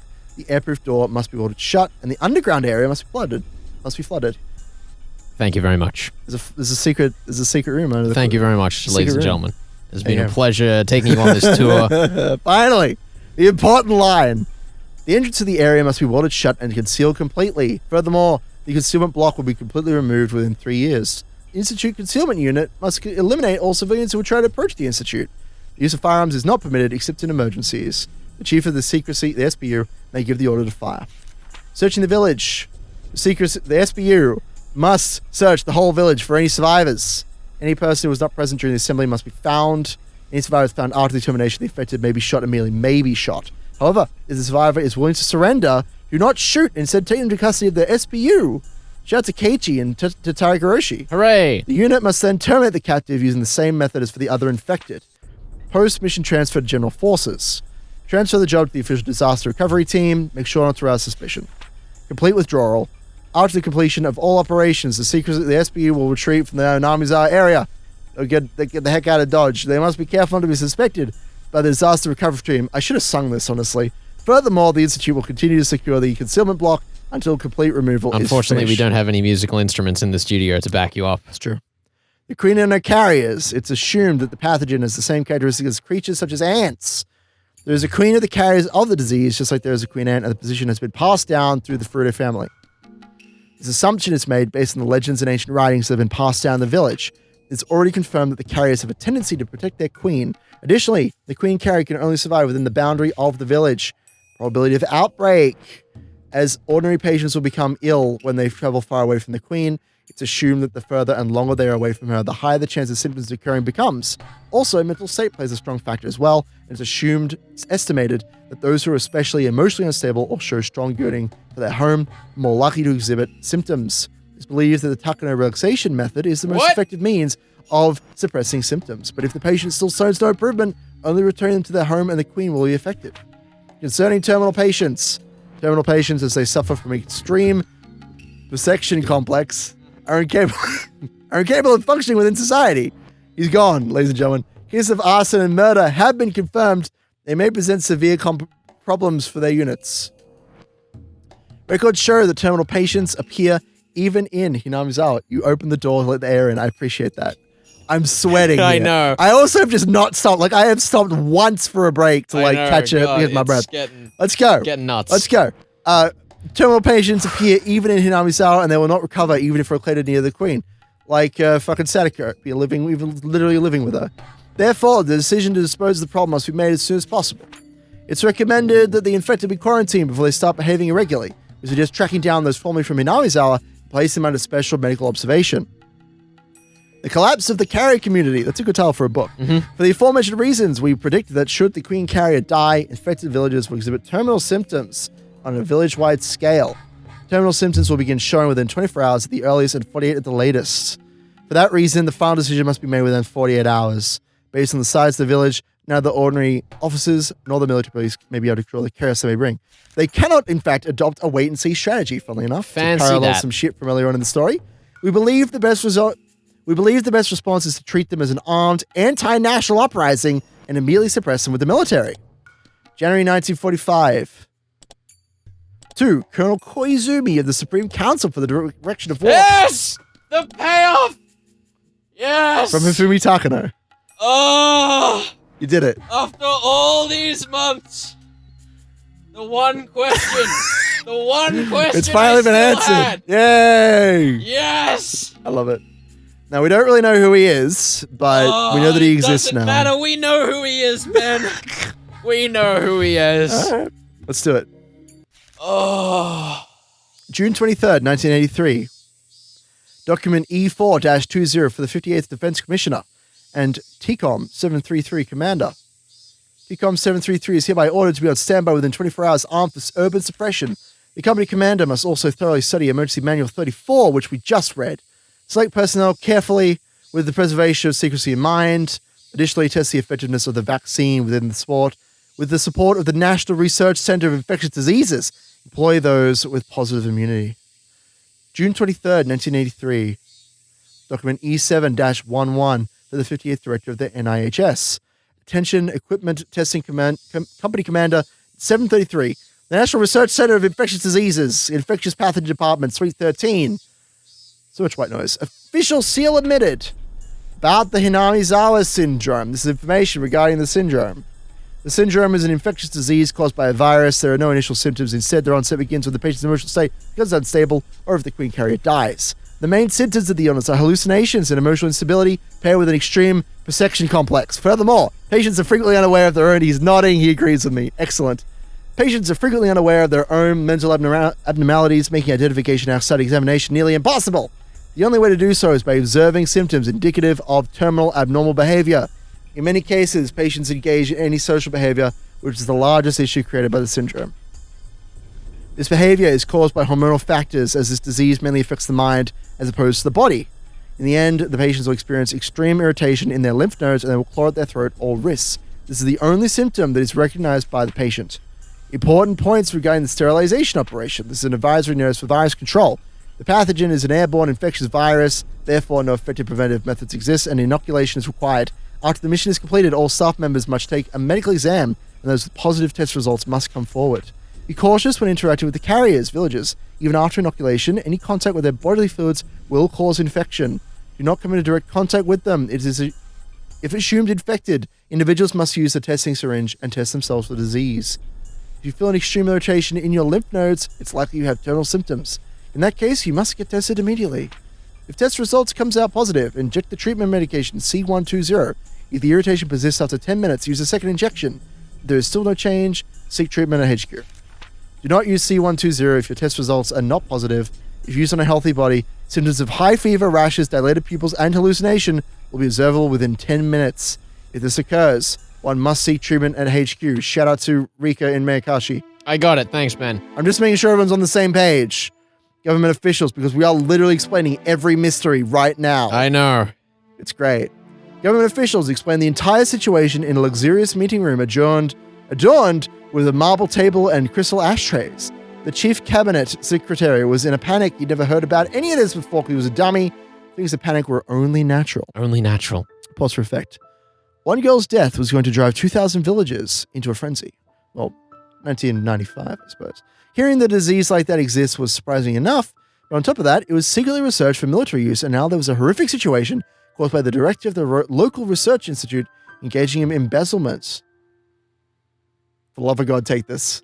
I've never heard of such a dangerous disease. There's no cure for it? No! According to the National Research Center, they have recently found a method of treatment for the carriers of the disease, but they're still not capable of administering that treatment to the whole village. The entire populace is going to go fucking nuts and develop terminal symptoms within the next 24 to 48 hours. It will be a disaster in Hinamizawa. Correct. The danger of this Hinamizawa syndrome was explained over and over again to the chief security. He didn't have anything more to say. You're going to edit in like just shutting it down, right? No, it's getting late, and the number of mistakes we're each making per page is just starting to mount up. What? I didn't make any mistakes there. You said security instead of secretary. Doesn't matter. Doesn't matter. It's the same thing. He didn't have anything more to say. I'm not correcting that. That didn't mean. Hey, I did very well. Look how much of this I read. This entire epilogue Listen, thing I'm not I read complaining. with like one phone, and then Ben. you're like, oh, you said security, you said secretary. You've made so many mistakes. Doesn't and matter. I'm proud. I'm proud of your tenacity in these trying I'm times. doing my Here at best. 5 minutes to midnight. Oh my god. I've had so many more lines than you. I'm not taking this shit. So many more. God damn it. I didn't read the rest of that. Go back. He didn't have anything more to say, but he couldn't accept it. He couldn't believe that they had to kill all those people, but they did anyway. Because we know that's what happens. It's you. I understand the urgency, but I can't give approval to kill an entire village. Why was this disease being studied in secret anyway? Isn't this the responsibility of those who are funding the research? Such a dangerous disease can't possibly be of any benefit to this country. It's the year 1983 for crying out loud. This all could have been prevented if Shion had carried a bloody knife or a gun or something. God damn it, Shion. It's her fault. According to these documents, they intentionally held off on exterminating the disease so they had more time to study it. On top of that, this chaos was all caused by a single researcher. You sure this isn't still you? It's an act of terrorism. It's me. Felix. I'm sorry. I've spoken so much. I will take the narration, Ben. No. I'll do it. No, this is your line. It's the fault of those old men in Tokyo. They better take responsibility for this. Get rid of those people who are still haunted by the ghost of the war. This is a good opportunity to rid Tokyo of its festering pus. I agree. We will discuss the issue of responsibility in due time, but we must make a prompt decision about this. A man standing by the window slowly turned around and opened his mouth. Prime Minister, please give us your decision. What happens if I don't approve this final resolution? Well, almost 100% of the population in the village will develop terminal symptoms within 36 hours. They'll be overcome by perception complexes and they will begin behaving violently. Suicide, murder, arson, robbery, and rape are some of the things we predict will happen. There will be no peace within that village. You probably won't stay within those boundaries either, but spread throughout the area. As a result, the whole world will discover this disaster. Sooner or later, they will find out about this mysterious disease. This will be a great advantage for the opposition during the next election. Tokyo will also voice their criticisms of the Prime Minister. You need their approval in order to make your political plans come to fruition, and more than anything, the government might reveal that this research was conducted for military purposes. If that happens, this entire country will have a crisis of faith in their leadership. It's for the greater good. What if I approve the final resolution? The greater good. Well, we'll be disguising this as a natural disaster, so the opposition may still attack us for our blunder. However, they will not discover the existence of this mysterious disease. If by chance the world were to discover our military research of the disease, our nation would completely lose its initiative in the Asian region. Support from those nations is a necessity for us. If we lose their trust, the opposition will definitely come into power after the next election. Japan will be finished. According to our sophisticated simulations there, the balance of power will shift drastically if the second and third parties form a coalition government. The whole world will hold us responsible. The United Nations will accuse us of developing WMDs. Neighboring countries' governments will lead smear campaigns against us, drawing a hard line of anti-Japan diplomatic policies with high approval ratings. You know what those companies and TV industry want? They want high approval ratings. Goddamn capitalism. In every way possible, the government of this country will be burned to the ground. It'll be like the old war again. So we'll lose the trust of all our allies, huh? Shit. This isn't just the problem of the several 100,000 people who live around the Hinamizawa area, is it? But it's way too difficult to cover up with 2,000 casualties. The most important thing is to prevent the public from knowing that this country was secretly researching biological weapons. I guess we'll be wiping the ass of the ghosts of the war. You sure this operation can be performed secretly? If this mission goes public, will this become a greater scandal than the research itself? Yes, it will be kept secret. I made 4 mistakes on that page. It's okay. Did you spot them? I spotted at least 2 of them. Thank you. But I didn't get the other 2. That's right. Write in the comments how many mistakes you've spotted in that page. In fact, in the whole video. Oh, God. Let us know. They'll be here for hours. That's the point. Then we get our watch ratings up. We get more You're clicks, You're right. More time spent Keep going. watching. We're approaching 3 hours on this one video. There are special units working on the case. They are trained specifically for situations like this. You have nothing to worry about. I've never heard of any mission like this, but it's basically mass murder via gas, correct? I had no idea there were units specifically trained for that. In order to know how to protect themselves from a gas attack, they must know what gas warfare is about. In order to know how to fight against an enemy using gas, they must also know how to kill with it. The equipment research unit is prepared for any kind of attack. He let out a small sigh. He couldn't see the line between ethical and unethical. I'm just going to say unethical. It's an ethical dilemma. Can any research be justified by the excuse of preparing against hostilities? That's also what preparation was all about. Some evils must be accepted as necessary. The Erie Institute was one such evil. So we have to make a secret decision in order to keep this research unclosed. Yes, have you been listening? Proving this is going to... I feel like we got this Yeah, we backwards. switched it up. That's right.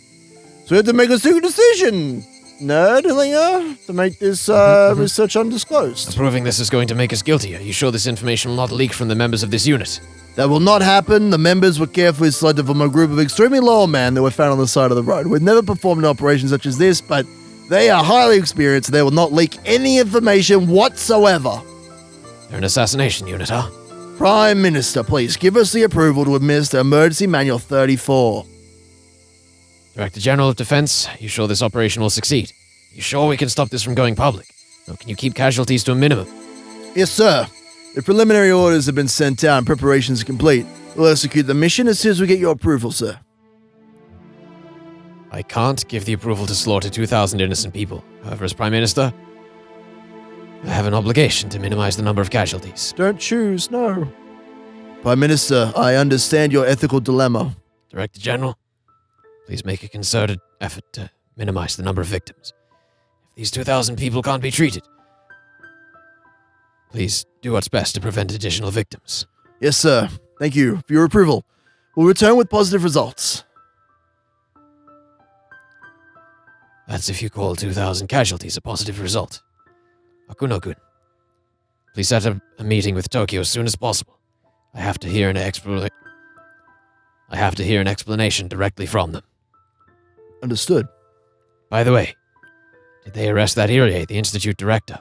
No, he committed suicide by taking poison. He was in such a rage that his research was being shut down that he felt as if his life itself was being denied. So no one will ever really know what made him commit such a horrific crime. The execution of Emergency Manual 34 is approved. June 23rd, 1983. Prime Minister, blank. Director General of the Defense Agency, blank.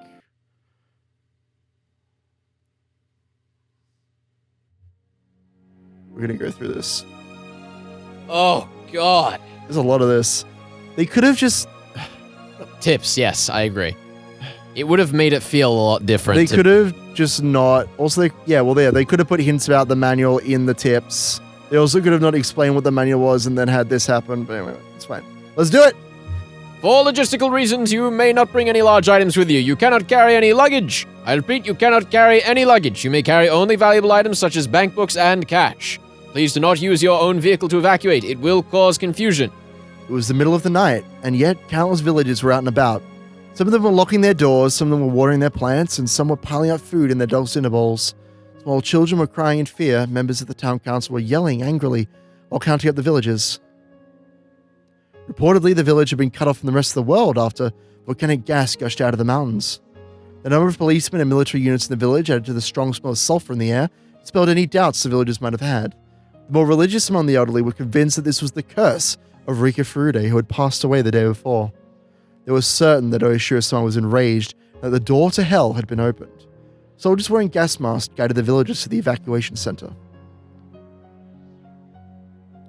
Why do you all have guns? These are to protect your homes after the evacuation. We're expecting looters. No one in Namizawa would do something like that. This is the first platoon. The evacuation is on schedule. Roger that. We'll send our platoon over. Excuse me, I need to bring along my grandpa's mortuary tablet. You may take that with you. Please, hurry up. Make sure everyone in the village is here. Please come forward if you're unable to walk. A soldier will come and help you. Oh, Oishi-sama is angry because Rika-chama was murdered. Oyashiro-sama, please forgive our sins. Remember our emergency drills? Group leaders have to contact a town council member when everyone in their group has shown up. Miasma is coming out of the swamp. Oishi-sama must be furious. There are too many of us here. We'll never make it alive. Let me die in this village. Don't worry. Helicopters and buses are on their way to transport everyone to safety. You're all going to make it out okay. Everyone gather at the forestry service? No, not the people from District 4. You're supposed to go to the community center behind the post office. It's exactly the same as in the emergency drills. Please calm down and head to your evacuation point. Please move as a group. Every person matters. Everyone needs to stick together. You will get home safely. The villagers couldn't see the expressions under the soldiers' gas masks. They wondered what kind of expressions they were hiding under there. The soldiers were, of course, lying to the villagers, knowing that they would never return to their homes again. One such trooper cried under his mask, but the villagers never saw his tears. Please go back. You can't take your own vehicle to evacuate. The road ahead is cut off by a gas stream, and it's dangerous. Can't you smell the sulfur? Some people tried to leave in their cars so as to take large items with them. However, the quarantine unit had sealed off all roads leading outside. The gas masks of the troopers and the smell of the sulfur persuaded them to return and obey their instructions. Some of them tried to contact Okonomiya, but their phones would not connect.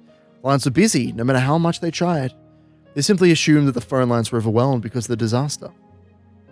Some of the villagers had access to radios. They tried to figure out what the situation was like outside, but all they could hear of the radio was loud static. It was the same with the television.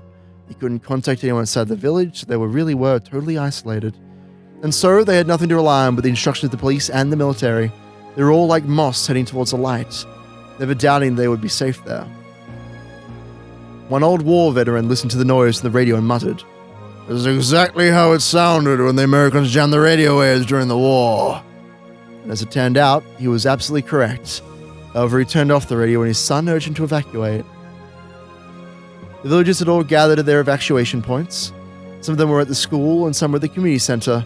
They were to stay inside the building until the evacuation vehicles arrived. The soldiers told them to stay inside so they could keep track of the number of evacuees. Please close all of the windows to prevent the gas from entering. We're sealing the windows to be on the safe side. Your cooperation would be appreciated. All right, let's help them out. People started to seal up all the windows and vents with the duct tape that was handed to them. It was a bad move in any Rika novel. Oh, God. That's grim. Yeah. They completely sealed every opening, even as they heard the disquieting conversation of the soldiers. It was long past 3 a.m., but everyone was wide awake with fear. They had an extremely long night. Coincidentally, the end to their night had almost arrived. This is all Oishi-sama's curse. Rika-chama, Rika-chama. Oishi-sama, please. Oyashiro-sama demoned away those kids at the Furude Shrine in his fury. The Furude Shrine was swallowed by the world of demons that day. The demons chewed up her guts while she was still alive. They all started saying that the gas disaster was caused by the curse of Oishi-sama, and Rika's death, the mysterious disappearance of her friends, and the 2 detectives were also the result of the curse. People started talking about being demoned away. They had no idea that Keiichi and his friends' short battle sealed their fate for that night.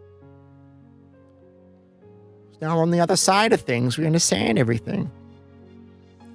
The more religious villagers had become convinced that the children and the detectives went missing because they volunteered to become a sacrifice to calm Oishi-sama's anger after Rika's death. They didn't know the truth. They couldn't know.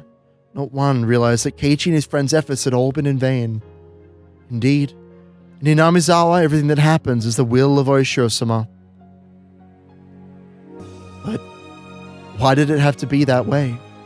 Before the series of mysterious deaths occurred, no one really used the term the curse of Oishi-sama that frequently. In other words, who set them up? People in this village were set up to believe that the curse of Oishi-sama happens every year. They really are just too superstitious. Major, we've finished gathering the villagers together. The last family finally reached their assembly point. We got everyone. Good. This is finally it. The curse of Oishi-sama will become a reality tonight. Spirit charms. For enacting Watanagashi on Rika Furude, Oishi-sama is punishing this village. The curses of the last 5 years are culminating in the biggest curse of them all. This is not just a mysterious chain of murders. This is divine punishment from an enraged god. Let's begin. That god is me. This is the company commander. The men are requesting 1 minute of silence. Can you let them have that, Major? Do as you like. Takano gave him a disparaging laugh. The company commander crossed his heart and began to speak.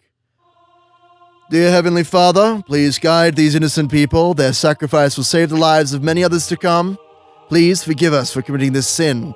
Please forgive us for being here today. The company commander isn't Christian. In fact, he doesn't follow any religion. However, he prayed because he felt the need to ask someone for forgiveness. He wasn't even sure if he was saying it correctly. He still prayed to God. He asked forgiveness for committing his sin and continued to pray. Takano was speaking in a soft voice. She was talking to herself. For ye know not what hour your Lord doth come. But know this, that if the good man of the house had known in what watch the thief would come, he would have watched, and would not have suffered his house to be broken up. Therefore, be ye also ready, for in such an hour as ye think not, the Son of Man cometh. Shout out to Revelations. One man heard her murmurs. That's in the Gospel of Matthew. Is it? My grandfather always said that to me. He was telling me to work hard every day, because you'll never know when you'll be rewarded. Is this a reward for you? Yes, although you might never understand it. Excuse my rudeness, but I believe the descent of God is a merciful thing. I think what you're saying is inappropriate for a time like this, ma'am. He was trying to tell her that using that verse of the Bible was inappropriate for the occasion. However, Takano simply laughed as though she had heard something very funny. I'm sorry, but you have no right to judge. Tonight is the night where I become a god. The moment of silence has ended. And with the end of the silence, execute the operation now. The order was given in as hollow and reluctant a manner as an order can possibly be. People were packed into the classroom. They were afraid. The troopers closed the door of the classroom. The people inside had no idea why they were doing that. However, they didn't suspect anything at all. One old man walked up to the door to open it because with it closed, it was far too hot inside the room, but he collapsed all of a sudden. His wife tried to walk over to help him up, but she also collapsed all of a sudden. Then other people also started collapsing inside of the room. It really was a very odd sight. What would make for a good example? It would be pretty amusing if they were dominoes, but they're human beings. People sitting by the window watched this strange event happen before their eyes. They opened those eyes wider to try and understand what was going on. The door creaked open slightly and someone on the other side threw 3 spray canisters into the room. More people started to collapse, even those at the window. This wasn't something that was happening only in one room. It was happening in all the other rooms too. It was happening in all the evacuation centers. People's dreams, their hopes, and their futures, they were taken away so quickly and easily. There was a commotion in the reception room by the principal's office. Someone had figured out what was going on, broke the seal of the window, and escaped outside. Other people tried to move the seal on their windows too, but they collapsed in a matter of seconds. Someone escaped from the reception room. 4 people are loose. You have permission to fire. Shoot, shoot, shoot. Interesting sound effects. That's definitely an effect, yeah. The soldiers shot the people who tried to escape in the back. The sound of the gunshots echoed in the silence. It was a noise filled with cruelty. They helplessly fell down to the ground. Their deaths were so pitiful compared to the silent deaths of those before them. The residential police officer was one of the escapees. He tried to shoot back at them with his own gun. His shots could be heard throughout the building.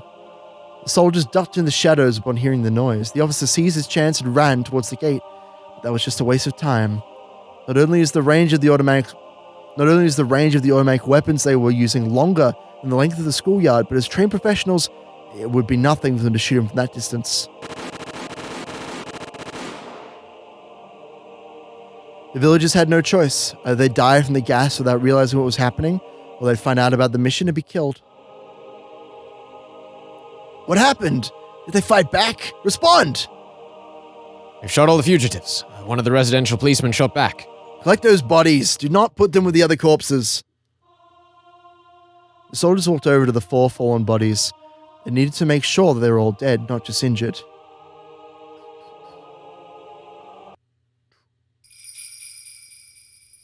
This is the first platoon.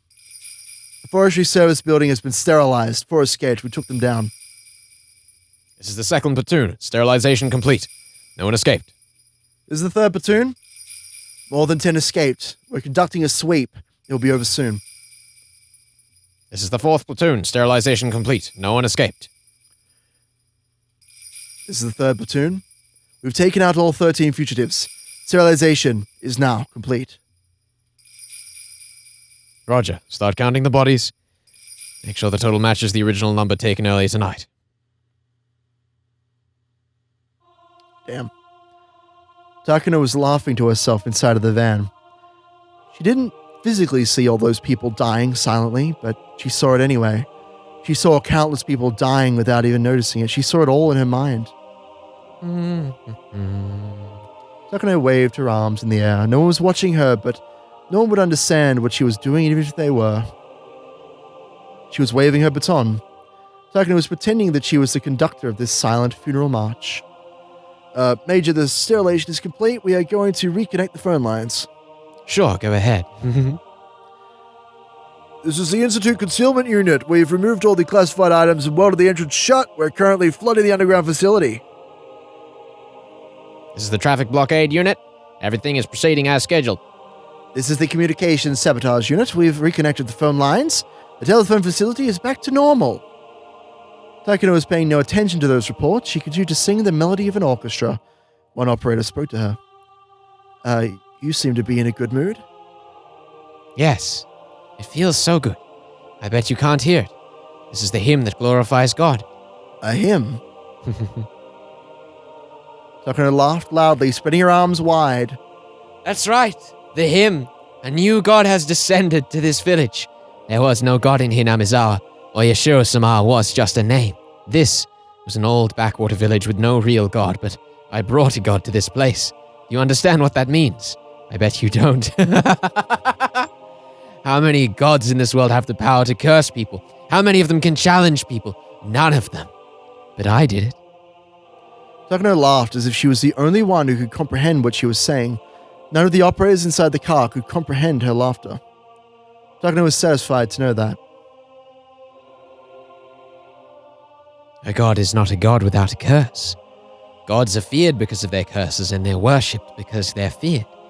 That's the truth about gods.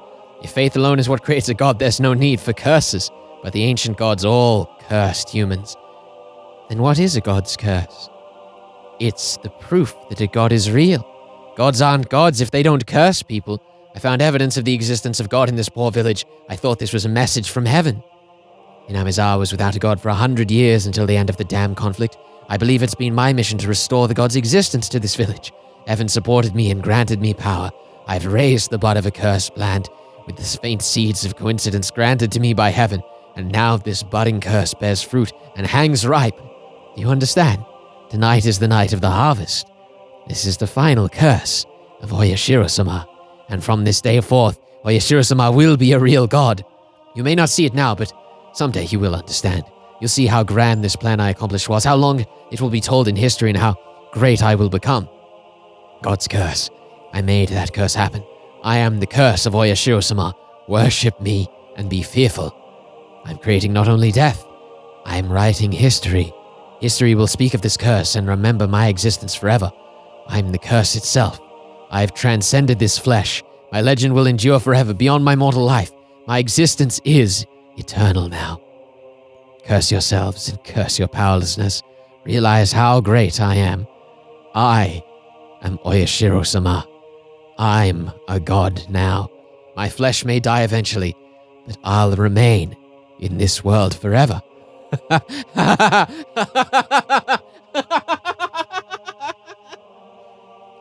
Damn, girl, you crazy. Oh, God. Higurashi, when they cry. Hi. Yeah, we did it. Maybe. How you feeling? A little let down. Really? Like, it's strong and theatric and over the top, but It's not quite what the story has been up to this point. is it's it? like two jigsaw puzzles that Ryukashi's jammed together that don't exactly fit. Yeah, for sure. I think that he tried a bit hard because, the whole thing is like, now that we've figured out how we can trust each other, we have to beat the big bad. Yes. And she was like, what can I put up against this scrappy gang of teenagers? Oh, I know. The mafia and Satan, Yes. basically. Like, All right. it's a bit much. That Well, said, we've unlocked the tips. So that's Let's go do this final review. good. Yeah, let's do it. Here we go. You want me to take it or? Nope, I'm doing it. I'm committed. Here's the thing. I may be weak, but I'm committed. I have a strong will. All right. Enough to challenge fate. Good Let's go. luck. Hello, everybody. I'm Ryukashi. I read it before it even came on screen. I'm so good. Thanks for playing Higurashi When They Cry Kai, Chapter 7, Minigoroshi. This time around, the scenario was almost like the answer page in a book of riddles. Almost. You should pay very close attention to this, Felix. You'll find this very interesting. Or maybe the scenario was like a side dish we enjoyed alongside all the scenarios up to now. You can take it how you like. I just hope you enjoyed it. I was very nervous about releasing this scenario because a mystery is only good when it's still a mystery. This scenario marks the end of that mystery. To be honest, I didn't want to release this chapter for a while. However, way too many similar stories are being published with no answers at all. Don't you say anything until I finish this. A book of riddles means nothing if there's no answer page in the back. Coming up with an answer when you have nowhere to see if it's right or not is a little sad, I think. If there are no answers, you can't get any joy out of reading a book of riddles. I regret to say that there are way too many stories out there that don't offer this kind of joy. That's why I decided to release something that you can compare your answer to for this series. Since this world had a rather irregular presentation, there may not have been many people who reached what might be called the right answer. But it's not really about whether your answer was right or wrong. It's much more about how many questions you raised when reading the story and how many answers you were able to find. Thank you all very much for the solutions you sent me. They're all wonderful theories, and some were thought out so much more than the actual story that I frequently thought about making them the right answer. Also, your support has given me courage to finish writing the 7th chapter of this series. Thank you very much for supporting Higurashi. Finally, I would like to apologize about how I portrayed the Child Consultation Center. I don't know what it was like in 1983, but the Child Consultation Centers are not mean places like I depicted in my story. I made the characters look so unfeeling, but in reality, the government today is the #1 hero for us civilians. In fact, those involved with child welfare and youth education are all extremely passionate and selflessly devoted people. I'm sorry for giving them such a negative image in this chapter. Next chapter, Matsuri Bayashi, is going to be the last one of the series until the consulars come around. and then all the host stuff. I'm overwhelmed by the pressure of writing the last chapter of Higurashi When They Cry, which turned out to be such a long story. I hope you'll continue your kind support. Thank you all very much. Ugu, 07th expansion, Ugushi 7. That's it. Well then. Hey guys. What's this? It's the Fragment's End. It's one final tip. That's why I want to check these shit. Let's go. I guess Rika finally managed to assemble all the pieces to her puzzle. We don't know yet if her memories will pass on to her next life. Rika always loses the memory of her death. I don't know if she can retain the memories of what she's discovered. What did you think? Did you have fun? No, Wow, you had fun. Fuck off. I had fun. Once you find out the answers, collecting them isn't so fun anymore. You don't agree? I see. You still might find something different by examining some old fragments. After all, the time we have here is endless. We have to find something to play with because there's nothing to do here. For me, playing with these fragments stops being fun when I find out what's inside. But if you can tell me how to have fun with them even so, that makes you pretty smart. What? You want to know what I play with? Oh, I don't play, I'm just killing time. I'd like to imagine what Rika could have done in order to achieve the future she hopes for. I'd like to imagine a world that would have been happy for all of them. You found out how these worlds are set up by looking at the previous ones, right? I like to analyze what would need to change in order for Rika to win against Takano. You want to see what's on my mind. Too bad. I'm not showing that to you. In that world, Rika and her friends survived their struggle and broke through the fate of June 1983. It's just my imagination. It's not for me to share with you. I'm sure the world that Rika is about to create is better than anything in my imagination. Even if she's stuck on June 19th in 1983, I am sure this now-ended world will remain one of Rika's brightest fragments either way. No matter how much she struggles, if she actually overcomes her fate, it will be the most brilliant fragment of her story. I'm sure the life Rika lives makes her a better story than my boring interpretation. Imagination, even. You want to know what happened to Rika? She made a decision to redo her life once again with Hanyu. She is trying to live her life with all her might. That's what she learned from this world. Her next life has already begun. I do wonder what that life is like. I'm going there now to check. Do you want to come with me? Yeah, but like later? Well, you'll have to wait for Yuki to finish writing the story. Ooh, that's what it should have said. And there we go, it fades into gold. Detective Higurashi, you've done all the tips. That's it. We did it. So whether that ends up tacked on at the end of the last episode. Next time. Next time.